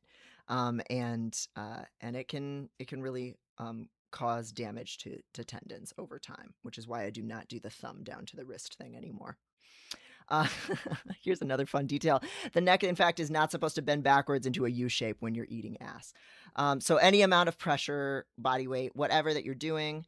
I even noticed this when I was like home for Christmas, and I was like touching my grandma's hand or my mom's hand, and like they are not hypermobile, and it just didn't go back as far as my hands go, and it just really, I think I was talking to them about hypermobility stuff, and it was just striking that like with people who aren't hypermobile, you just feel a resistance in their body that that hypermobile people, if a joint is hypermobile, you just don't necessarily feel. You kind of just collapse under it. Some of my muscles are seriously underdeveloped, and others have overgrown in order to compensate for it. It is common for hypermobile people to lift their arms by tensing our trapezius muscles, part of the nefarious stingray in the back. Big muscle groups tend to overcompensate in a lot of areas for issues or lack of strength and support in hypermobility. So instead of like raising from like other back muscles and shoulder muscles and like delts and stuff to like raise an arm, there's a lot of like, I'm going to do this first and then I'm going to lift my arm. It's really, for me, like super difficult to not naturally do that. This is because we lack sufficient stability in our shoulder joints, and the muscles surrounding the area tense up in order to hold our bodies together. This is a Tumblr post from Craig Hund Est that says, "Disgusting, evil, bastard muscle." And it's a picture of the stingray, which kind of goes from the neck down into the shoulders and then down to the mid back in like a little, two triangles put together, kind of, or diamond shape, stingray shape. And generally speaking, and I've read a lot of this stuff on like the hypermobility forums and stuff like that, people tend to overdevelop their large muscles and muscle groups that kind of like hold limbs when what they need is more support like in the sides and core. Core is kind of everything. Core and glutes and stuff like that, all around the body, front and back, are much better for stabilizing than hunching and stingraying. A reblog on this post from Spaghetti Explosion says the stingray, and then Craig Hund Est reblogged it again and added a modified screenshot of a YouTube video by Bin Had Jack Links that it says the stingray has harmed me once more, and it's a 17:55-minute video of calling out the stingray, the problematic stingray. There are dozens of odd compensatory muscle developments like this that happen for us. For example, many hypermobile people have an anterior pelvic tilt because we don't have enough raw core strength to hold up our disconnected feeling, swaying spines. Here's an image of Taylor Swift with all the telltale signs of having a spine that cannot hold itself upright. This is an old picture of Taylor Swift and Connor Kennedy. She was like 21 at the time and he was 17. So if you're into hating people for problematic age gaps, as many people on the Taylor Swift hate subreddits selectively are, at least, then you can also hate her for that. But she has a tilted forward head, what we would now today call tech neck. Her shoulders are kind of curved backward. Her spine is kind of curved forward, and then her pelvis is kind of tilted anteriorly. And Male Valence says in the chat, if I have anterior pelvic tilt, does it mean I'm hypermobile? Haven't noticed anything else.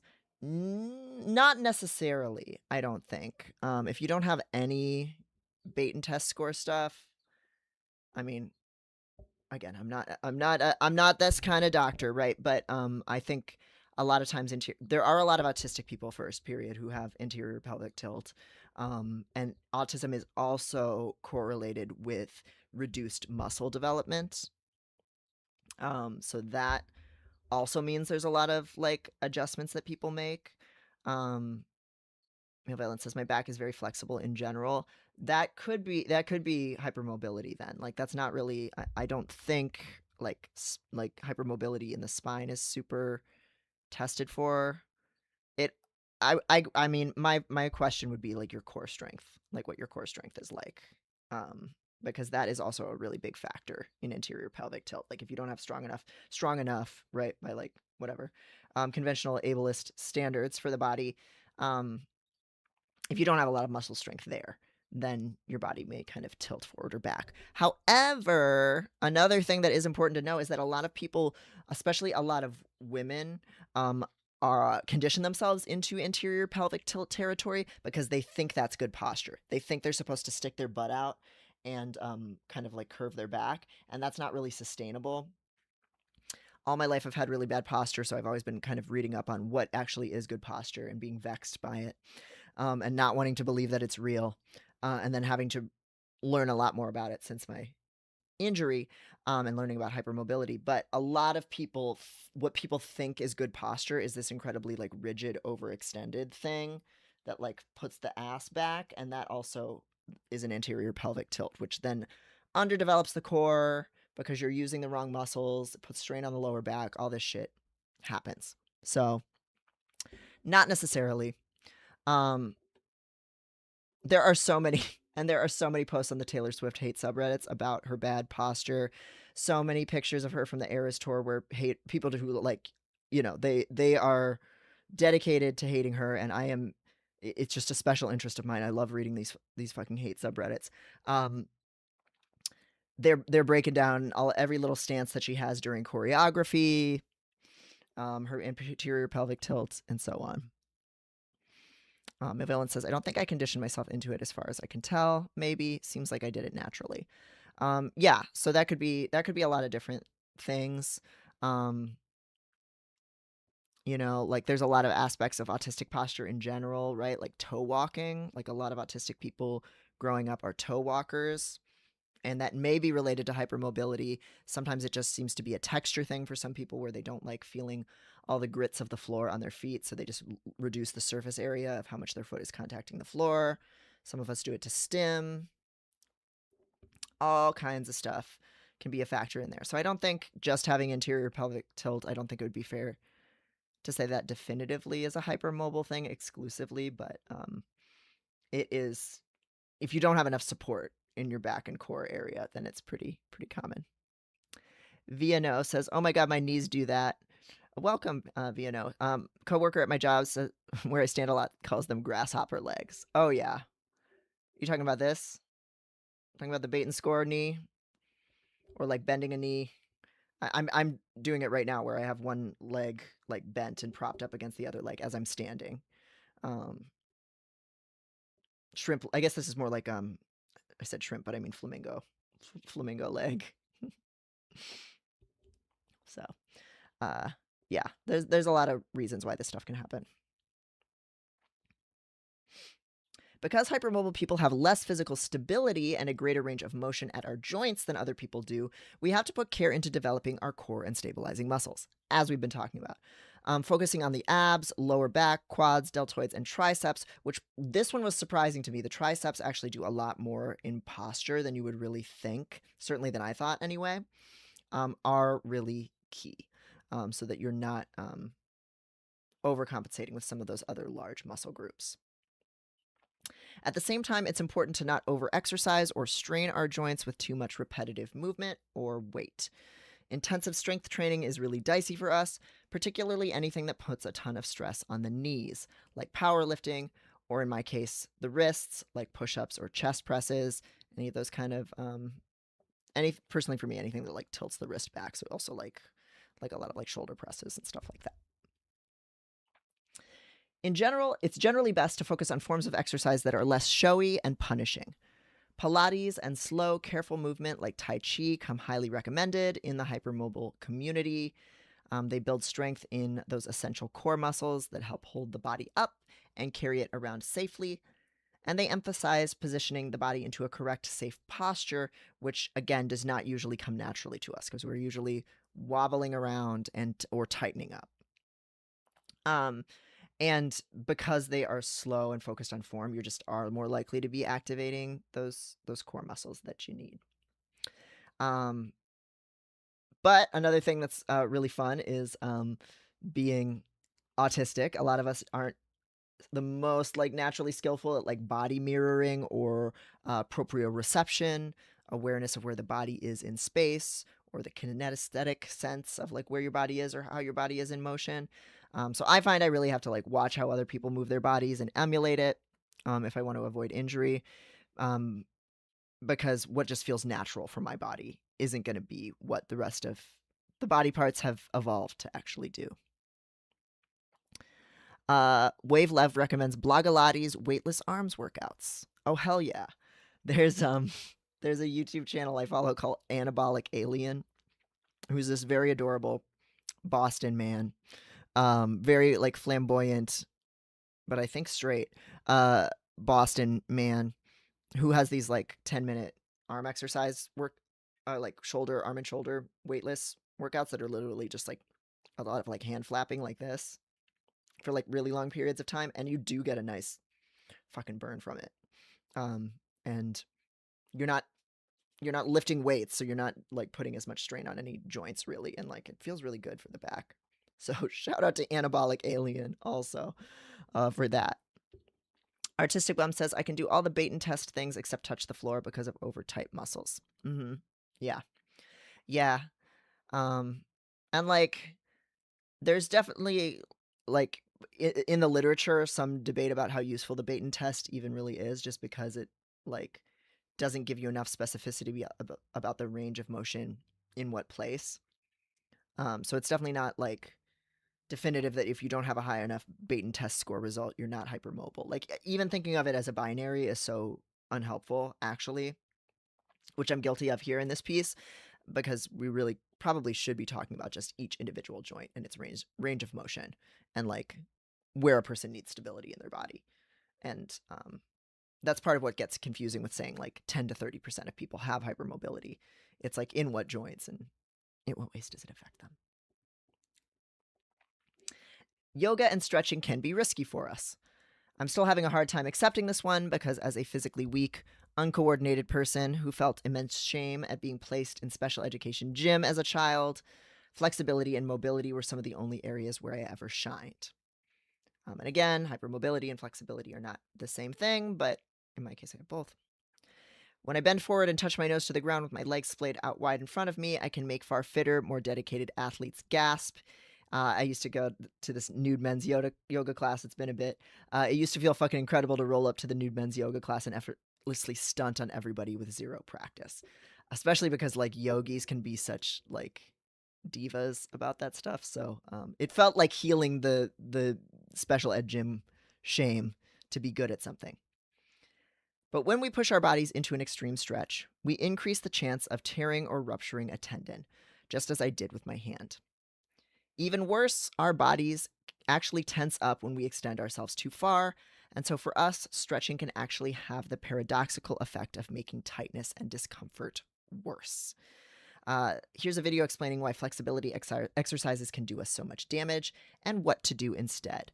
This is a really great channel that I discovered that kind of unpacks the mechanics behind a lot of this stuff. They're called Movement Reborn. It's a relatively smallish YouTube channel, but in his videos, he talks about why if you feel a lot of muscle tightness and you're hypermobile, your first instinct might be to go to a yoga class, to stretch it out, to do things like that. But what you're actually doing is you're putting so much strain on those joints that your body is going to overcompensate and tighten up and make things worse.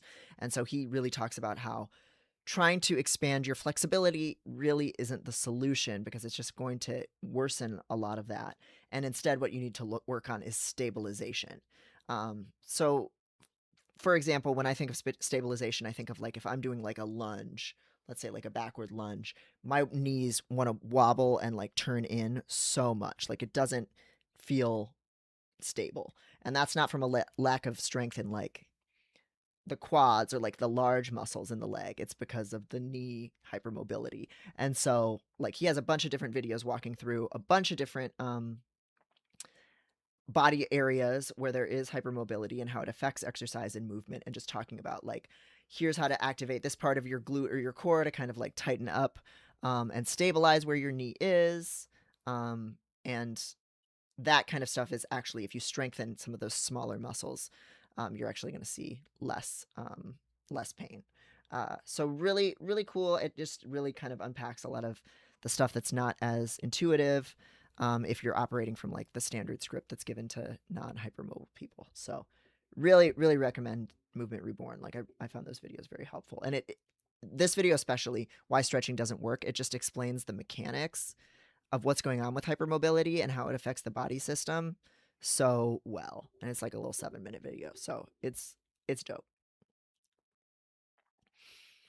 I have to stop doing those cute little double jointed party tricks. I already talked about this a little bit verbally, but I used to think it was so fucking cool that I could bring the back of my thumb all the way down to the front of my forearm and press them against one another. But showing off this freaky feature of my body probably contributed to my hand injury.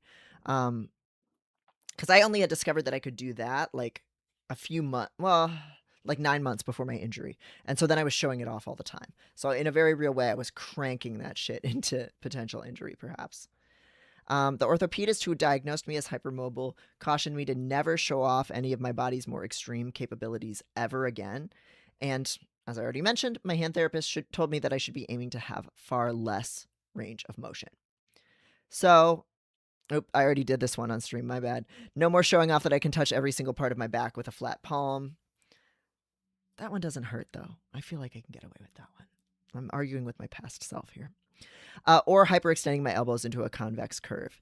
It may look gross and fun, but it causes damage. Again, I've already violated some of the rules here in this video to kind of display things.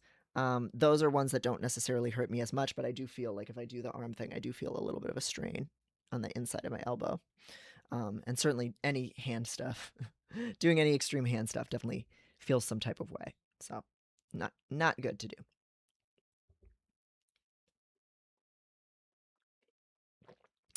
Moving almost always feels better than standing still.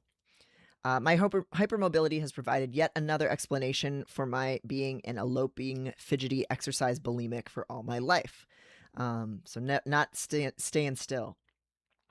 Because hypermobile people feel weak and unsupported in our ankles, knees, hips, spines, shoulders, and necks at all, we find it uncomfortable to stand or sit in place. Again, it's those core stabilization muscles. Other people are able to passively activate enough muscle support to keep themselves standing strong, but not painfully rigid. We wind up wiggling and jostling around, leaning against surfaces, or clenching our bodies when we have to stay in place. So you'll see in hypermobile people a ton more leaning on surfaces, leaning forward, leaning against a post or a wall while like waiting for the train, standing like the flamingo thing that I already mentioned, leaning against your body, holding your own body to kind of hold it up, collapsing, curling up on the couch like a cat. All of these things, whether it's seeking stability from the floor, your own body, or a surface, it's seeking stability. It's trying to keep the body from kind of collapsing and holding it up. And there's just a lot of small muscle activation for other people that kind of helps make it pretty easy to just do those things because not because their muscles are inherently stronger, but because they don't have to have those muscles compensate for their joints not working and not having the connective tissue the joints typically need to have.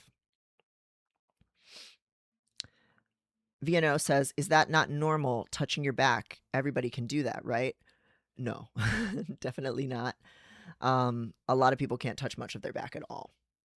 But as Annika Transpeak says, I think it specifies touching every part of your back with a flat hand. That's really extreme. Like if you can lotion your whole back, you might be hypermobile if you can do that.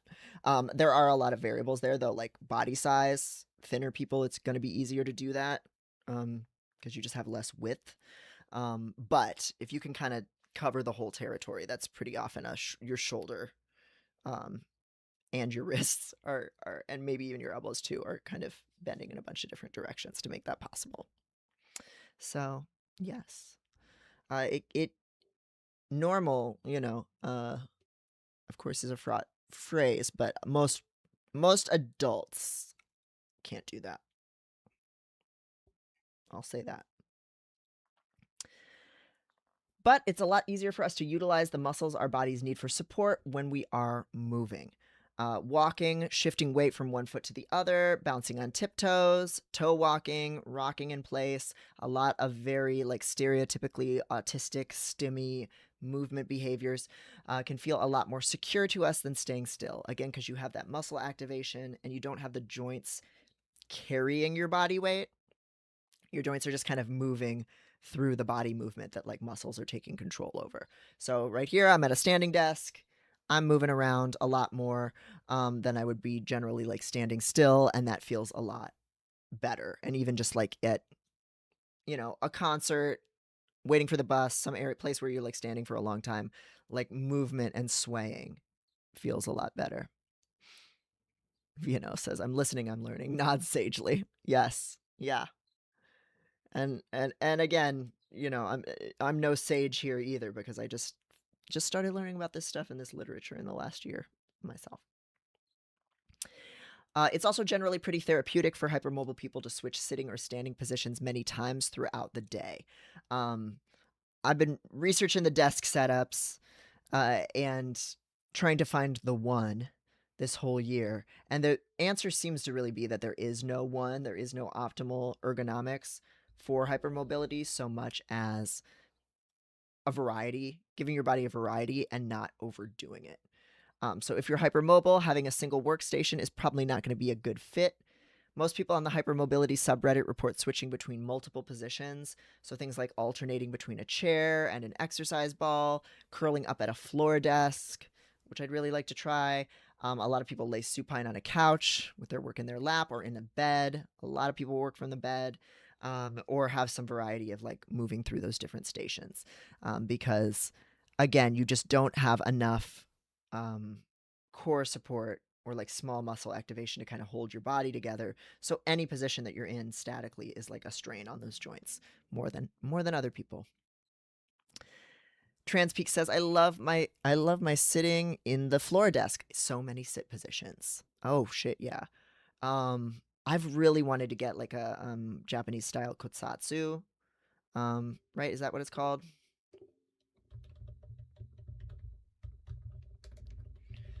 Which is like a heated table thing before, like as a workstation, just, you know, non-Western style furniture where it's more normalized to kind of like be all snuggled up on the floor. Feels so comfortable to me, but unfortunately when you just live in the West and most people's bodies are not used to that kind of thing, it doesn't really feel fair to ask people to like sit on the floor with you in your home. But this katsatsu is a heated table. For those who can't see, it's a low to the ground table with a comforter built into the table and a heater underneath. So you can just curl up under it in the winter and just like sit at it and use it as a workstation, take meals there, use it as a primary heat source throughout the day. That kind of stuff is so fun. Annika says floor desk with lots of pillows is top tier. I have a topper for a normal desk that is supposed to make it a stand-up desk, but I just use it on the floor. Oh, and height adjustable. Oh, okay, yes. So the thing that people just put on top to make a standing desk, you just put on the floor. That's smart. That is really that's clever. If you want to post pictures of your workstation in the Discord, I would love to see that, or anybody who has like has a setup for hypermobility, let me know because I would love to see that stuff. And continue to experiment with it myself. Though for me, the answer really is also just less time at the cursed computer. It's just evil. Being at the computer is evil. A diversity of gentle exercises is essential. Movement is good and strengthening exercises are beneficial, but it is very, very easy for us hypermobile people to take things too far. After years of devoted strength training, my hand injury provoked me to get into gentle flow exercises, then to take up running and biking. Most people in the community and most hypermobile competent care providers would caution against running. It shoots a lot of force right into some of the body's most vulnerable joints, such as the knees. But I have strong legs and a lot of anxious demons to outrun, and I found that working more cardio into my repertoire is helping me learn how to breathe correctly.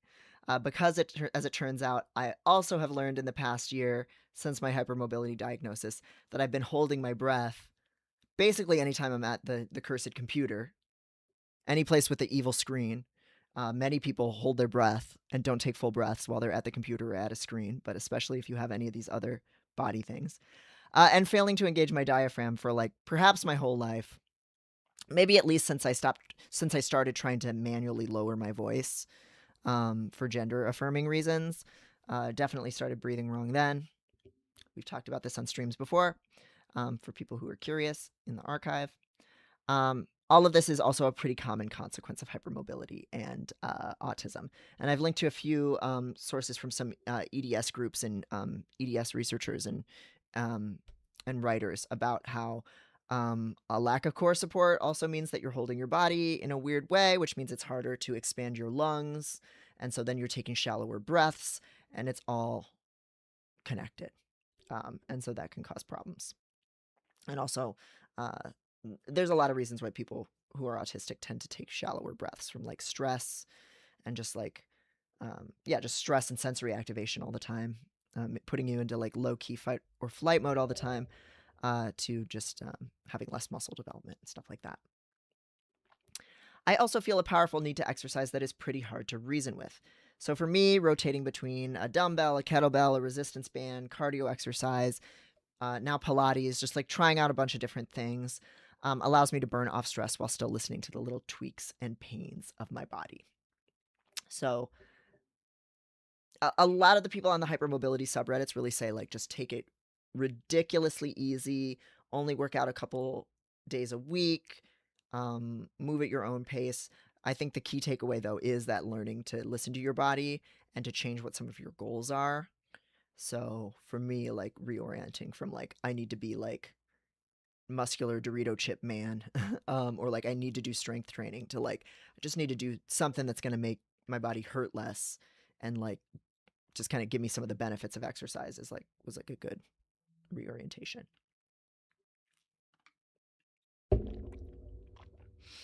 Any kind of repetitive movement or pressure can cause injury.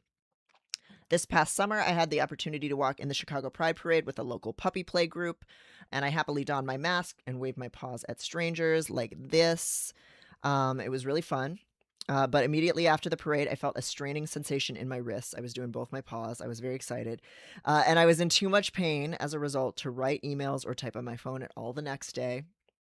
And I still felt it like into the next couple days. So I ended up choosing to take an entire week off from any writing. Like really, really minimal like computer work. Almost everything was like voice to text. And that's all because I spent 2 hours waving my paws nonstop like that. Uh, Here's a picture of me at the Pride Parade last year with my paws in paw position, shirtless, leather harness on, little leather puppy mask on. I cropped out one of the other pups that I took a picture with just because didn't have their permission. It was very fun, but like any amount of like push-ups, any kind of like upper body strength training, typing, writing, holding my phone, all of that stuff was kind of like off the table mostly for a few days just because used my I used my wrist too much, like excitedly stimming at people for like an hour and a half or something. Now that I know what the precursor to a tendon injury feels like, I notice all kinds of activities that can cause strain. If I spend too much time flicking Pokeballs in Pokemon Go without a break, I can injure my thumb. If I have a lot of sex that involves putting my ankles behind my head, I can feel my knees shifting apart a little bit. Opening jars, carrying boxes, bending too far forward or backward, anything extreme can hurt me if I don't pay attention to that kind of stretchy, achy feeling in my joints and seek out either rest, so not doing the thing anymore, or physical support, putting on a brace or something like that. Um, and it's a really specific sensation. Other people in the chat who are hypermobile, maybe you can also describe what it feels like for you if you know what I'm talking about.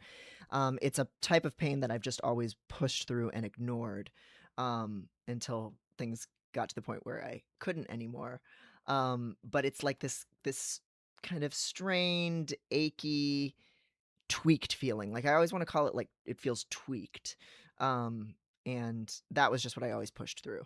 And that was how it felt the day that my hand got really bad. Just a more extreme version of that. Braces, compression wraps, and elastic bands are a godsend. When my knee started to feel like it was separating due to too much running and leg bendy sex, I started wearing a knee brace throughout my day or like as needed or while running, whatever, and stopped using my standing desk for a while. The gentle pressure the brace put on the joint felt amazing, and it was suddenly far easier for me to walk in a smooth, controlled way. This was fairly crazy to me that, like, if you have hypermobile joints, you probably are hyperextending even as you walk. And so walking can feel more exhausting because you are like having to like hinge and unhinge, lock and unlock your knee if you're like letting your body do that. So for me, like when I have like a knee brace on, like I feel more like springy and supported walking and like I'm actually using the leg muscles, which is pretty wild. I was so used to my body jolting and popping that I hadn't realized it wasn't supposed to be exhausting and painful to walk. I thought, is this what having typical mobility is like? And it turns out that it probably is.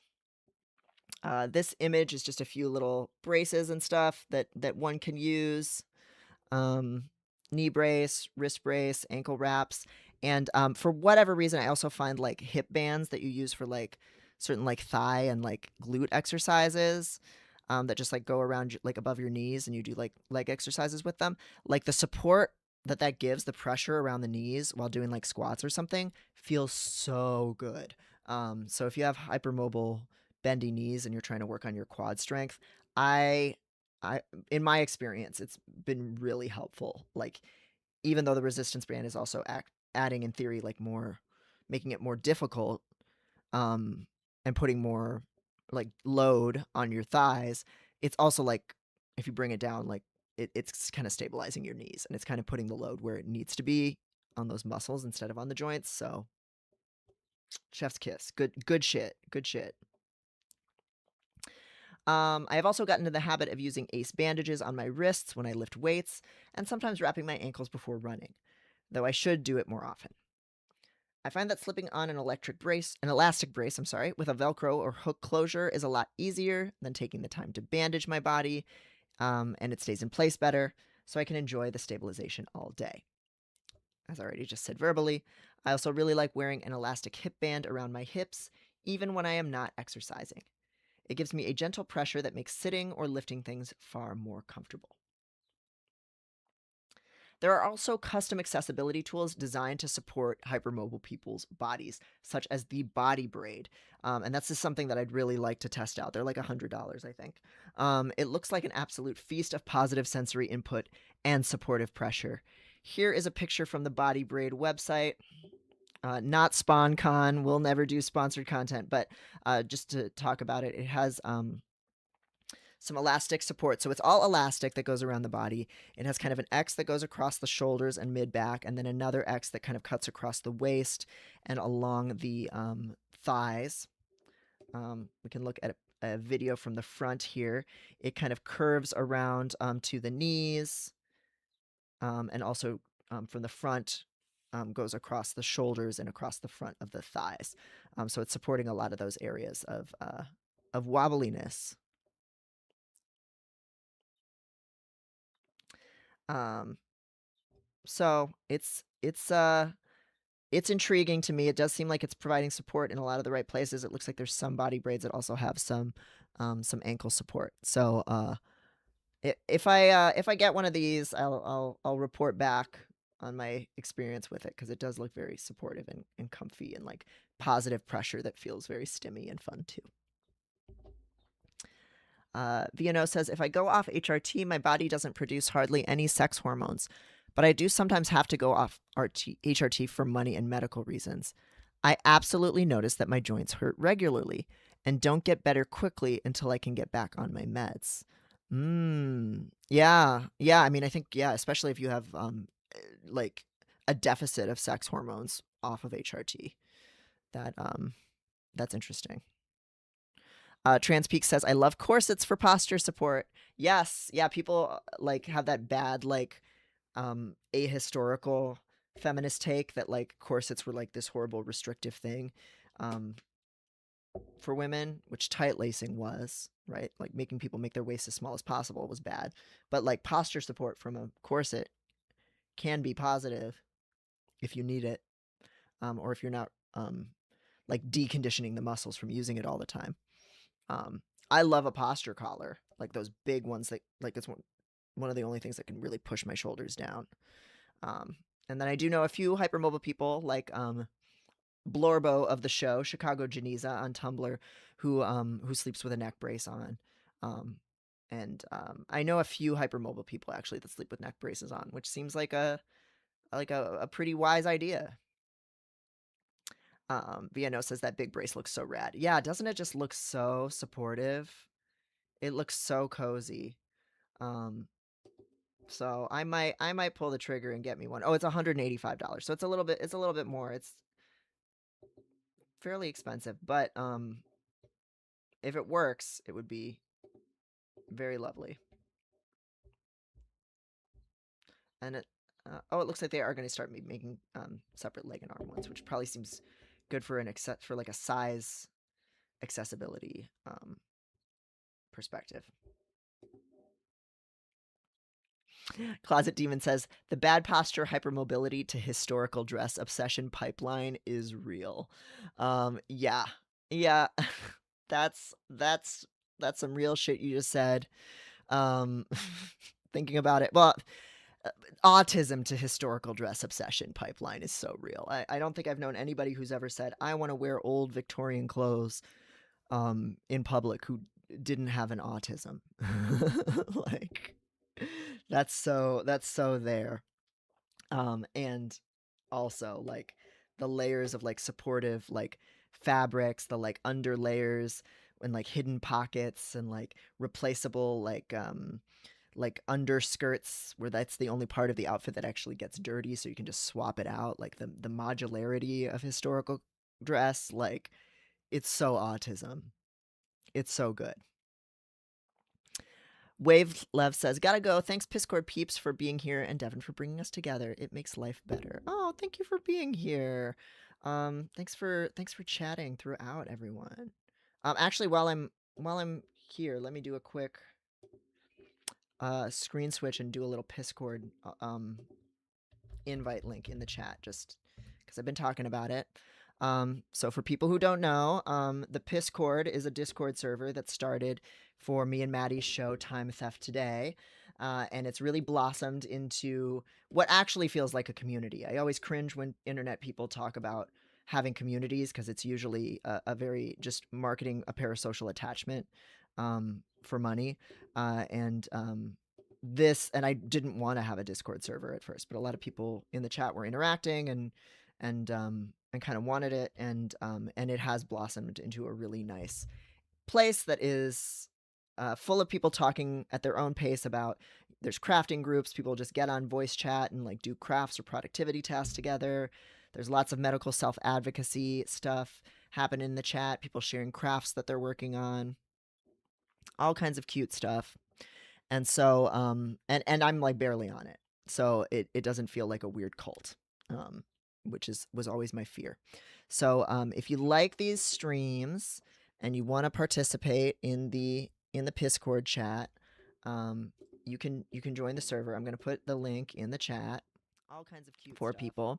And if you're watching the YouTube VOD after the fact, if you can see it doesn't feel like a weird cult. The Discord link text and type it up, you are welcome to join. I just don't put it in any video descriptions because I don't want alt-right chuds to like brigade us or anything, which thankfully we've never really had too much of an issue with. We've had one or two Zionists that we've had to boot out, but other than that, we've had a good experience. All right. Back to my screen share. Boop. We're moving at such a good pace today. Oh, you hear echo? It's because I had my YouTube open. Sorry about that. The audio from my own YouTube version of my stream was echoing there. Sorry about that, Closet Demon. I finally understand a lot of my pressure and stability-seeking behaviors. Before I knew I was hypermobile, I assumed my tendency to sit with my knees pressed to my chest was purely an autistic search for stimulation. I also tend to cross my arms, hold up my own hands by the wrists, or throw my legs over armchairs, prop my lower body up against a wall with my head tilted downward, cross my legs, and lean against things. This once got me evaluated as too casual and cocky during a job interview. Now I understand that I'm not only a disrespectful and pressure-loving freak, though I certainly am those things too. I have a body that takes way more energy to hold up than most, so I instinctively find support wherever I can get it. That is a beautiful thing. I am happy that my body has done what it needed to be more comfortable. Instead of being ashamed of my weird posture or my supposed physical weakness, I can see now that simply existing in my body is a more demanding task than most people can understand or experience. That means I might need more rest and more help, at least in certain areas. Hopefully the echo is gone now that I've closed the tab, but let me know.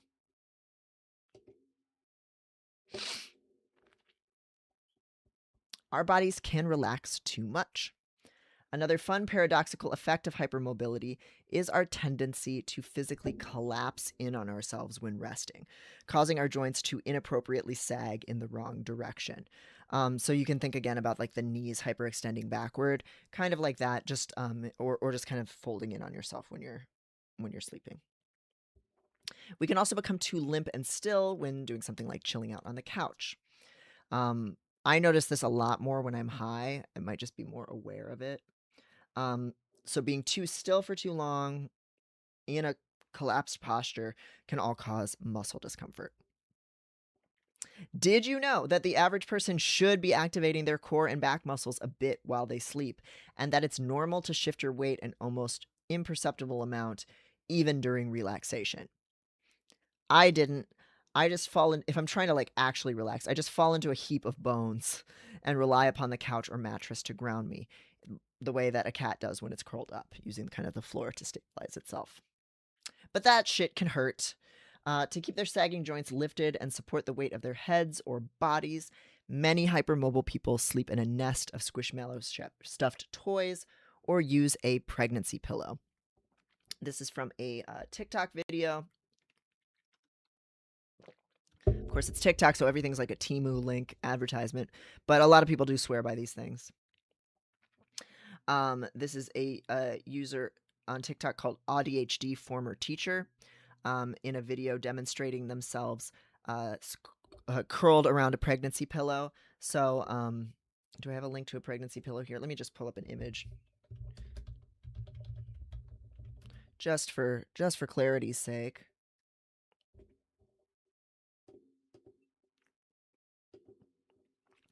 So, a pregnancy pillow is kind of like almost a horseshoe shape kind of thing, like a it has two sides to it, and one side curves under, and your body goes in the middle. And in this image, ADHD former teacher, she's on her side, has one leg thrown over the pregnancy pillow, resting and giving some stability to the hips, another leg underneath, similar to putting a pillow between your legs. Their head is kind of nestled at the top of the pillow and has some support, but their shoulder can go underneath, so they don't have like the shrimpy shrug. And then their arms can wrap around the curve of the pillow and hug onto that. So again, that can give you some arm support and some arm lift. And then there's some pressure, some gentle pressure on the back from the other side of the pillow, which is nice. And in this picture, they also have a really cute little tuxedo cat here. And they're answering an ask about which pregnancy pillow they use. Just a little demo of what that can look like.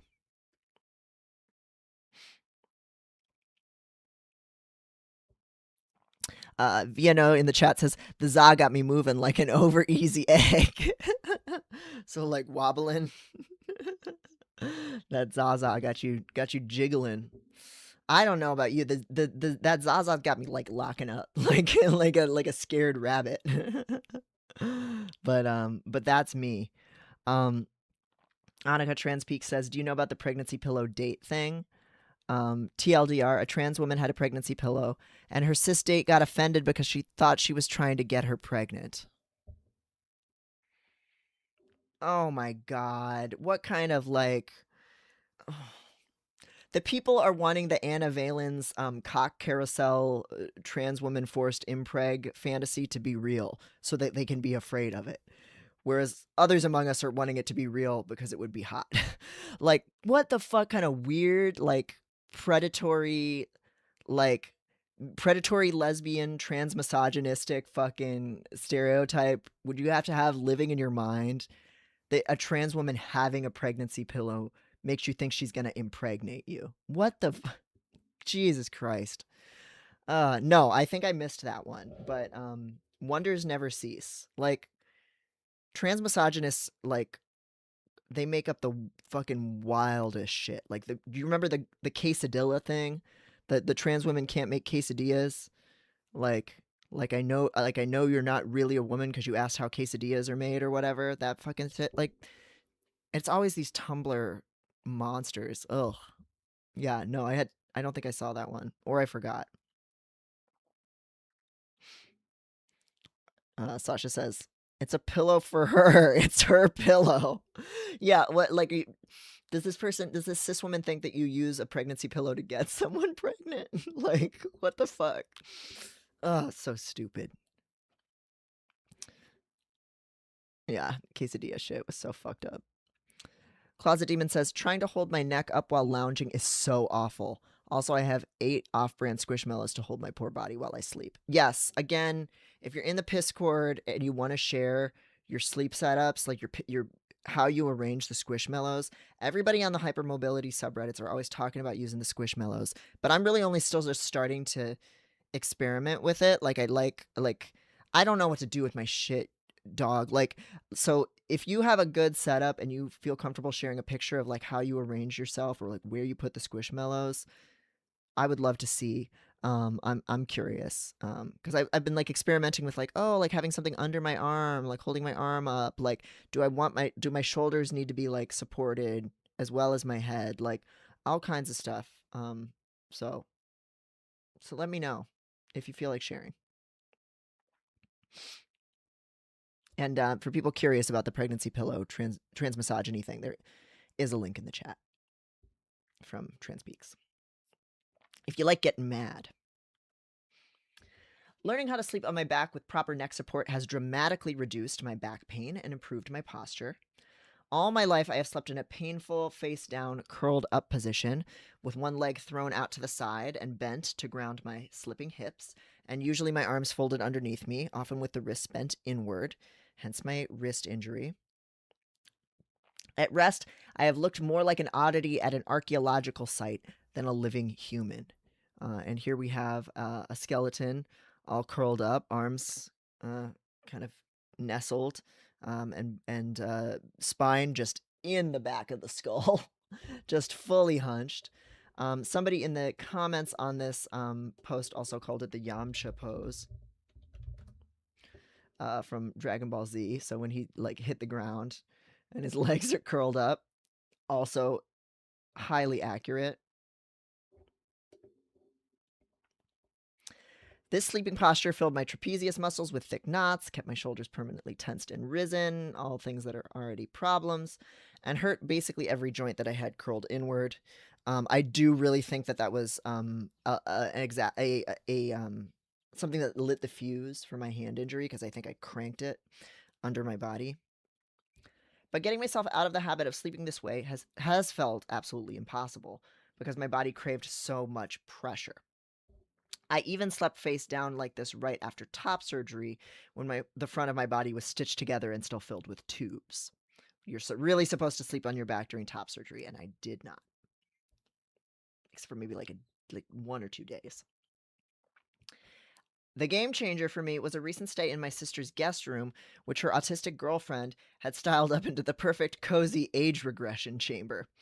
A high-walled couch with firm foam stuffing, emotionally soothing fairy lights and toys on display, fuzzy but substantially weighted fleece blankets, and like tons of them, and a huge pile of stuffed animals I could prop my head on and surround my body with. Here's a picture of the little cozy Squishmallow nest that I had just for sleeping on a couch. It just was fabulous for me. It's smaller when I enlarge it. This little like kind of maroon mauve Squishmallow, I think it's like a bird or something. That's where my head would go, and I would just kind of surround myself with some of these other little guys, little bears and things, and plague doctors and stuff, and like cover myself with blankets and like lay on my back, and it ruled. Like I had no shoulder pain on this setup. Annika says I posted the floor desk in biohacking. You have permission to show it on stream if you want. Okay, awesome, thank you. I might pull that up in a second. In this setup, I was able to sleep on my back with just a thin Squishmallow supporting my head and neck, and my arms relaxed at my sides. I was really kind of like pulling them down to my sides, with my shoulders down and as far away from my ears as possible. The weight of the blankets on top of me provided the front of my body with the pressure I was used to getting from pushing my face and torso into the mattress.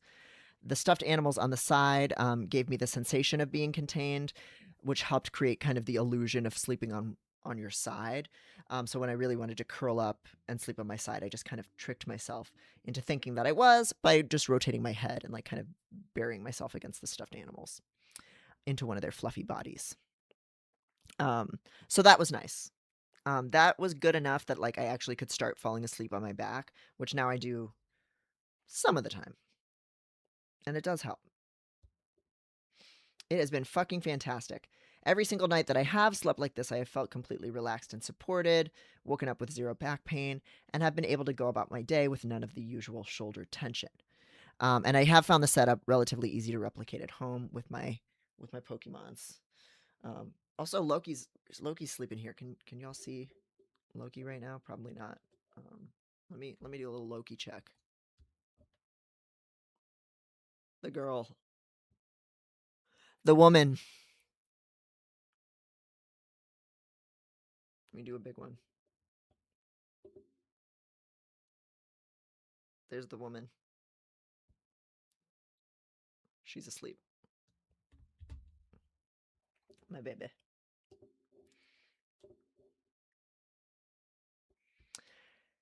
Fixing my posture is very important, I've learned, which sucks. And I did not want big posture to be right. This pisses me off so much that posture is real. I really thought it was ableism and autism phobia, that people had an idea of good posture. That like, oh, it just makes you look more attentive and like confident and strong. Fuck that. Who cares? Unfortunately, it's true. People in the chat said her, Kitty, her excellency, her stupidity. Oh, she's so good. Figuring out my hypermobility has meant waging war on every little thoughtless bodily habit that causes me untold tension and pain. I have always kept my arms really high up and curled up against my body in a little squirrely position. I'm already doing it right now. This looks adorable and gay and feels secure, but it pulls my shoulders forward and up, causing back and neck problems while worsening my posture. One really easy hack that I've recently discovered is that I can force my arms and shoulders down into a more correct posture by jamming my hands into my pants pockets. Zoomer gigantic jeans win again. Like having enough, low enough, big enough pockets. Just putting that shit in the pocket just is like a nice little check of like, okay, bring those shoulders down a little bit. Coat pockets are too high up, in my experience, and cause me to bend my arms forward at the elbows and scrunch my neck forward. But pants pockets are lower and require me to elongate my arms. In addition, the pressure of the jean fabric also keeps my arm in place, as swaying them when I walk often feels too uncomfortable. And Annika says, does this mean the anti-shrimp check is done? Oh yeah, the make your posture worse redeem. Well, I haven't had it turned on since we moved from Twitch, so it might be done. It might actually be a posture check. Isn't that horrible? Then I might add just a posture check button that people can hit. But if it's the right thing to do, if it's the right thing to model. So we used to have on these streams a redeem people could do that would tell me and Maddie to make our posture worse. Mostly me, I think. Shrimp check. But I don't know. Maybe shrimp check isn't coming back. That shit hurted. Also related to posture, I also recently took the arms off my desk chair. Trying to rest my arms on them caused my whole upper body to tense up and made my workday massively uncomfortable. I'm having to take away every opportunity to hunch. So trying not to lean forward on tables. No more sitting in shitty chairs with a lack of lower back support. If I feel myself folding forward into the gargoyle, TM, especially at my desk, I try to engage my ass muscles, curl my tailbone inward and down, drop my shoulders, and this is, I think, an important one. Take a deep breath into a gentle raising of my chest. Like actually breathing and moving your body is really helpful for this stuff because like posture shouldn't be like super rigid. It's about movement, especially if you're hypermobile. It's sometimes too exhausting for me to do, in which case I search out good sources of support and stabilization instead of collapsing. If I'm on it, sometimes I'm collapsing. Let's see what we got in the chat here. I know I have a few messages to catch up on. Airgender says, I want to know where the fuck people's shoulders are meant to go if they're laying on their sides. Mine just go right into my ears. There are those like square pillows. You know what I'm talking about? That is meant to keep the head elevated and the shoulder like below. Nope. Cube pillow. That's a square. We're talking about a cube. Like this, so it has like a high wall, and the idea here is that your neck is elevated and your shoulder has a crook of the corner of the pillow to fit in to, so that you cannot shrimpity dimpity. But I cannot vouch for it. I have not tried it. I'm intrigued, but I have not tried it. Closet Demon says, I love sleeping on my side, but I have to change sides like 10 times in the night. And yes, every single stuffy must move with me. It's a whole ordeal. This is another problem that vexes me about the Squishmallow nest. Like, what if you're flopping and scooting around? How do you get everything back into place? Because you do want to move. Like, movement is also good. We're not trying to get bed sores here, or like stiff muscles. So like, yeah, how people manage the elaborate Squishmallow nest while moving, it confounds me.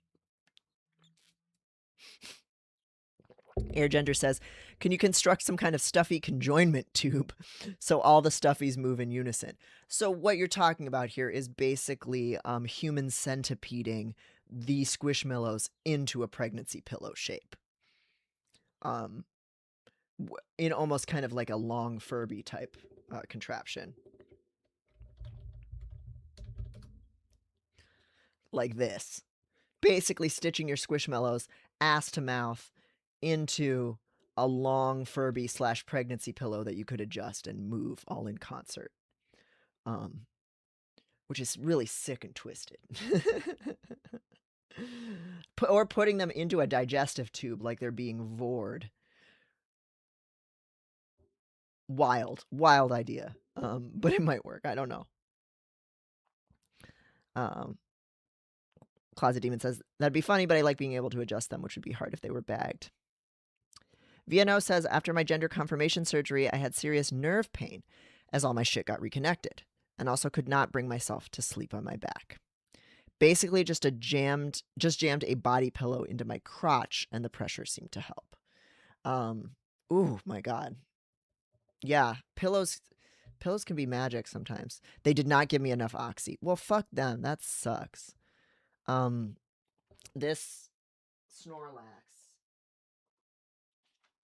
was a very big top surgery recovery buddy for me. Like, I did do a lot of just holding it against my chest, and that felt really nice. So that's my homie.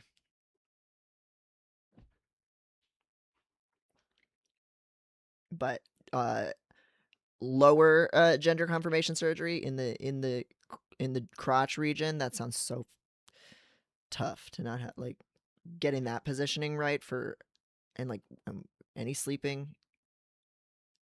Dang. Like, I really like learned from top surgery how like actually not a big deal top surgery is. Like, so little of the body is actually really affected by it.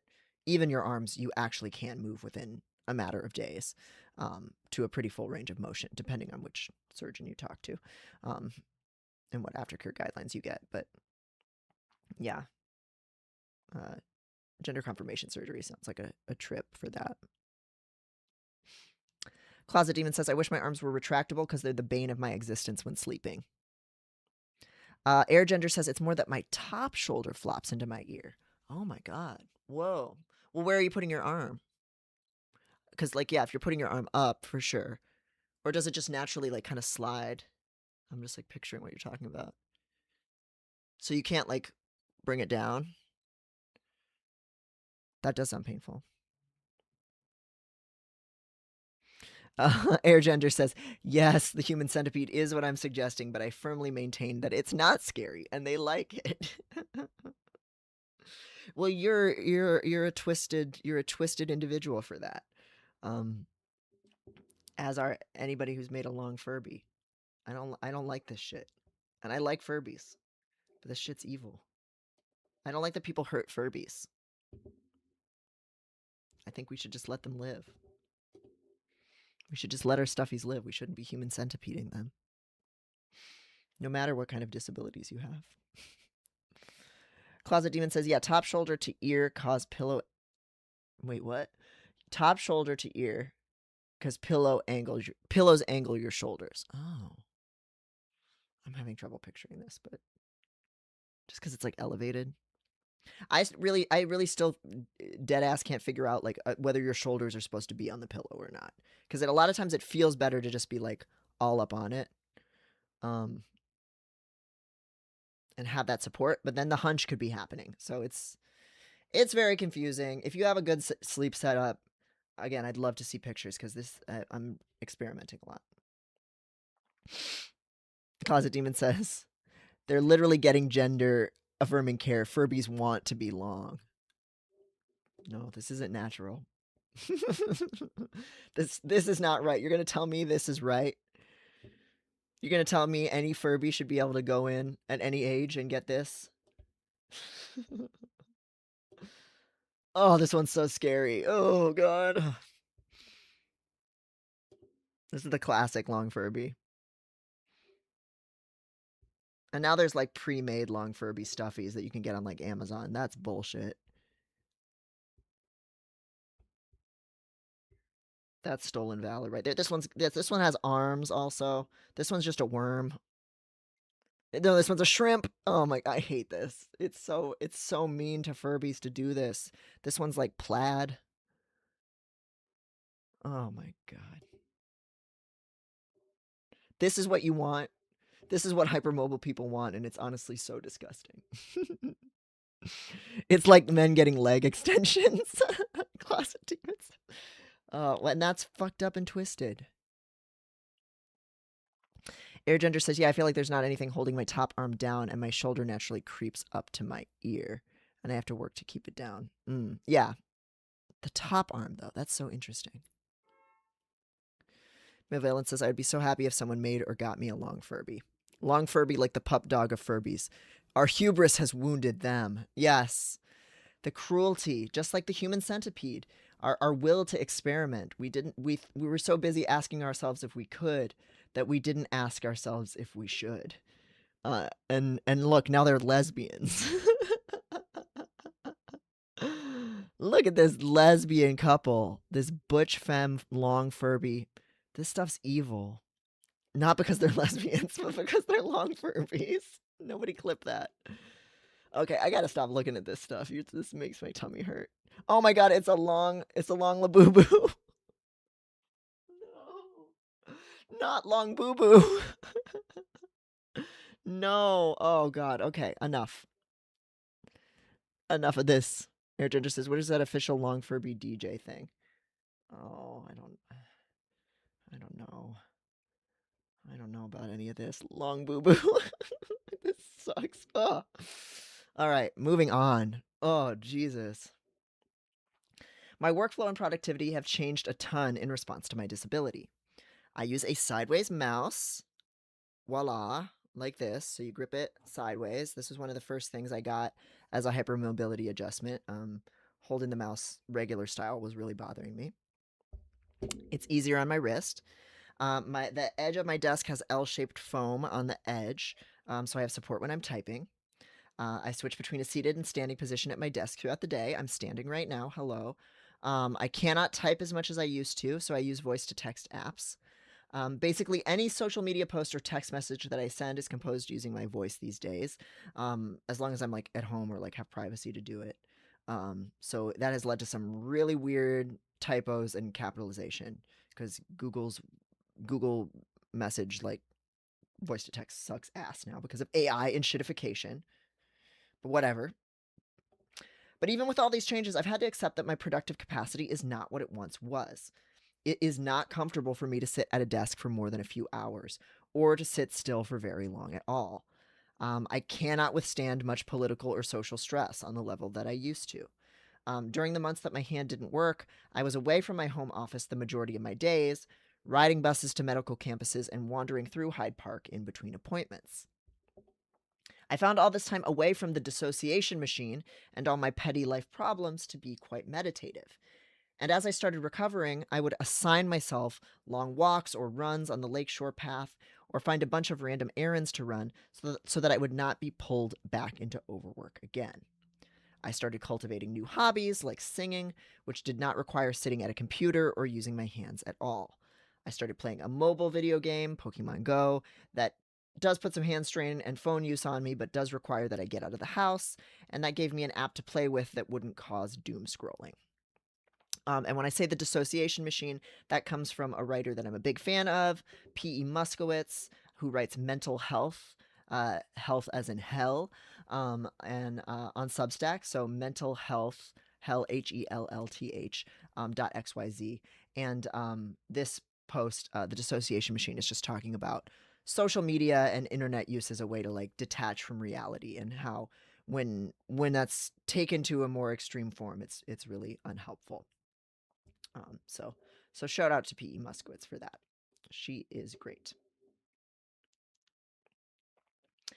My injury also emphasized to me the importance of receiving care, something I had always shied away from. Unlike most hypermobile patients, I was incredibly privileged to get a diagnosis almost right away and to be surrounded by curious, highly involved medical providers the entire time. From the moment I reported to the University of Chicago's orthopedics team, I was listened to and my case was carefully studied. My providers did additional research on injuries like mine, possible effects of the testosterone I was taking on the FPL tendon when I asked about it, and sought out support from colleagues when my test results were unusual.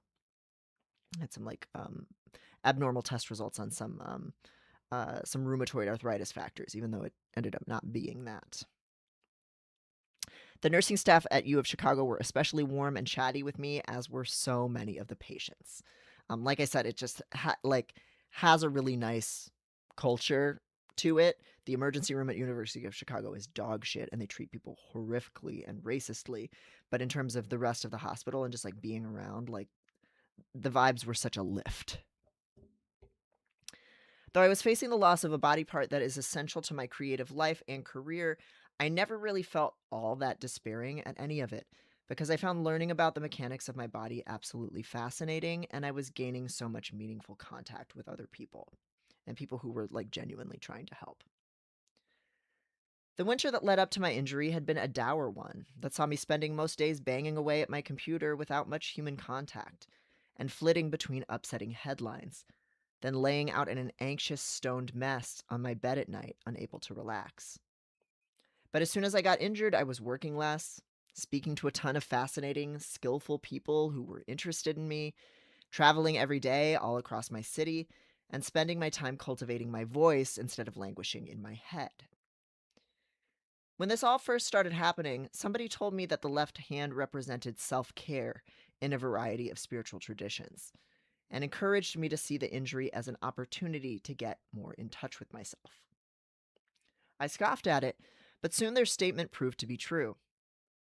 I'd been putting too much pressure on myself psychologically and physically for a very long time, and at last stopping had become non negotiable. I had a lot of my identity wrapped up in my ability to produce content, to sculpt my body into a masculine V, to carry everything on my own. But suddenly my life was no longer a thing I could grip so firmly, and I had to welcome it being cradled by others, and recognize the necessity of it being handled lightly by me. Every single time I catch my blood pressure rising, hear a shaming voice telling me that I should be doing more, or notice that familiar twinging in my wrist, I stop what I am doing. I have no choice but to commit myself to less pain, to throw away the martyrdom of suffering just for the sake of it, and set about the tedious, unending process of caring for my body as a living thing. Here is a picture that I took this winter at Montrose Beach. There is a barren, kind of small, juvenile-ish tree in front of some of the natural grass growth that's all like kind of blackened out from winter, and a kind of blue sky with some gray clouds, and just a bare beach. And I think, to be 100 with you, I was putting one of my Pokemon in a Pokemon gym that took me out here when I took this picture. I am sensitive and flexible to the pressures of my environment, sometimes excessively so. Where others can stand firm, I sway in the winds of life like the tendrils of a budding tree. And it's lovely to know now that this is how I function, and to see it in the funny waveforms of my stride, or the way a similarly wobbly loved one throws their thigh over my body in search of a grounding that I can't provide to myself, but can give to them. How wonderful to know how we need each other. How freeing it is to join together in falling apart. And that's the piece. Thanks everybody for being here and chatting about disabilities, pissabilities, and spoonieismness.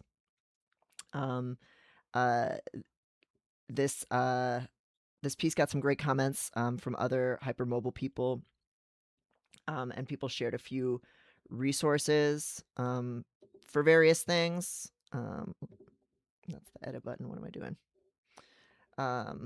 A few people recommended a few like sources of like kind of gentle hypermobility friendly workout stuff in the chat. There's always people in the comments on these kinds of conversations saying like, oh shoot, do I got the thing, the hypermobility thing. Looks like we got some new comments. Oh, here's somebody asking for a for somebody to post one of my articles on Substack because it's free. So if you are interested in a few like potential resources to look at, there are some things in the comments worth kind of digging through. Maya mentioned whole body breathing as a course that they took for like just somatic stuff and like getting more in touch with breath and body movement. They also recommended the Human Garage on YouTube. And it's run by a craniosacral therapist and osteopath. I don't know much about any of this stuff. I can't necessarily vouch for it. And again, like I think with any kind of community that's been neglected by medicine, there is like a whole mix of like woo-woo and untested things and people just figuring things out on the fly and community-driven knowledge and charlatanry. So seek out and try out at your own risk. This person also shouts out psychedelics. Hell yeah. So there's a few little things in there that you can check out. Oh, another one that Irene McGarity recommended is Bendy and Badass. It's a community for people with POTS and hypermobile Ehlers-Danlos syndrome, but it looks like it is paid. So so be aware there. None of this is a pitch necessarily by any means, but there are some conversations happening in the comments that seem useful. So that's why we keep the comments around on Substack, because it's not too noxious. Viano says, banger ending, well wrote. Thank you. Birdie Bits says, hi, looks like I'm late today. I'm excited to check out the VOD later. Good to see you, Birdie Bits. Yeah, thanks for being here. Yeah, we're winding down because I got some stuff to do this evening. And we went through like at such a good speed today. Let me look at. Yeah, we've only been on here for 2 hours and 43 minutes instead of like the 4 hours we sometimes get into talking about shit. So great job, everybody. Again, feel free to hit the Piscord if you want to chat with other disabled people about this stuff and all kinds of transgender freaks and hang out and make that space what you want of it. It's truly whatever people want to do with it. And a lot of cool things have come from that. But I do honestly want to see people's setups if people want to post any pictures of any workstations. I know Annika Transpeaks already did. But if anybody else wants to, I'm very interested to see that stuff. The next piece that I'm going to have running is I'm entering a research block, a research roundup block on the Substack. So I have a piece coming up soon in the next couple of weeks that is looking at a study that found that social media posts that use the language of moral outrage to talk about an issue, moral outrage causes a post to get more shares. Or a petition to get more shares, but it doesn't lead to the petition getting more signatures. So that's fun. So we'll talk all about that research and their findings. And there's a few other social psych kind of studies about political activism, like what's effective and what isn't in activism, that I'm wanting to write up kind of like short Substack posts about. I'm wanting to move away from much personal stuff. This one was pretty personal, but I'm feeling very naturally that kind of come into an endpoint somewhat. In terms of personal narrative driven stuff for a while, and I want to really, there's a bunch of research studies that I want to write up for the Substack. So I think that's going to be the next month or two of articles, sharticles, if you will. So I'm looking forward to that. And that's always so fun with the chat, like talking about breaking down some of the stats and method stuff. And knowing and figuring out from like y'all's responses what makes sense and what doesn't, if you don't already have a background in it, is just like so fun. So excited to do that. We have a few video game streams hopefully coming up. The Coffin of Andy and Lele, I think, is one that me and Imogen are talking about doing. And then I really want to do Slay the Princess, which is like kind of a horror game that sounds very. Some people in the have said it's very like systems, like plurality kind of related, and seems really creepy and fun. And so I want to do that too. Transpeak said, "Is there time for a bag of milk inside a bag of milk?" I don't know. I don't have the energy today, honestly. For more gaming. Um, how long did you say it was? Like 20 minutes?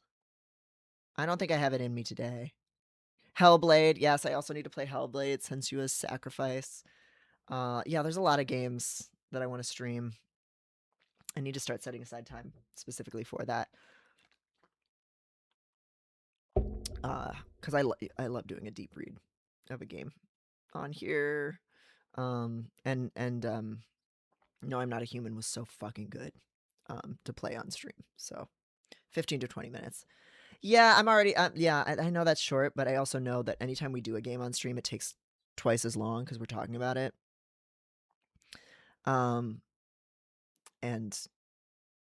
yeah, I want to give it my full attention rather than being antsy. Oh, Closet Demon says, "Wait, can you show your new tattoo? Because I haven't seen since it was unwrapped." Yeah, sure. This is my Sona. This same little guy. Very happy with it. Snugglebug Inc. in Chicago. Furry, trans, tattoo artist. Very gentle, very strong communicator. Highly recommended.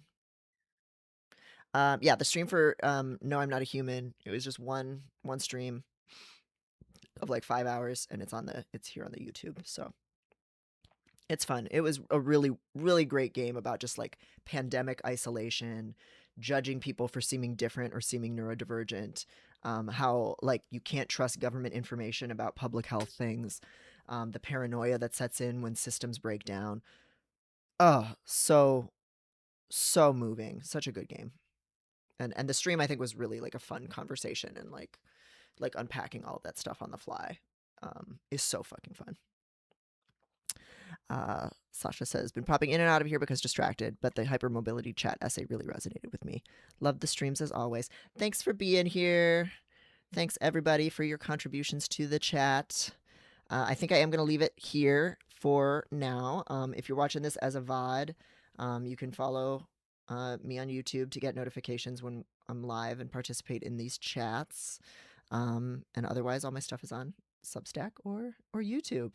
Thank you everybody for being here, and I'll see ya on the next one. Have a good evening or whatever time zone you're in.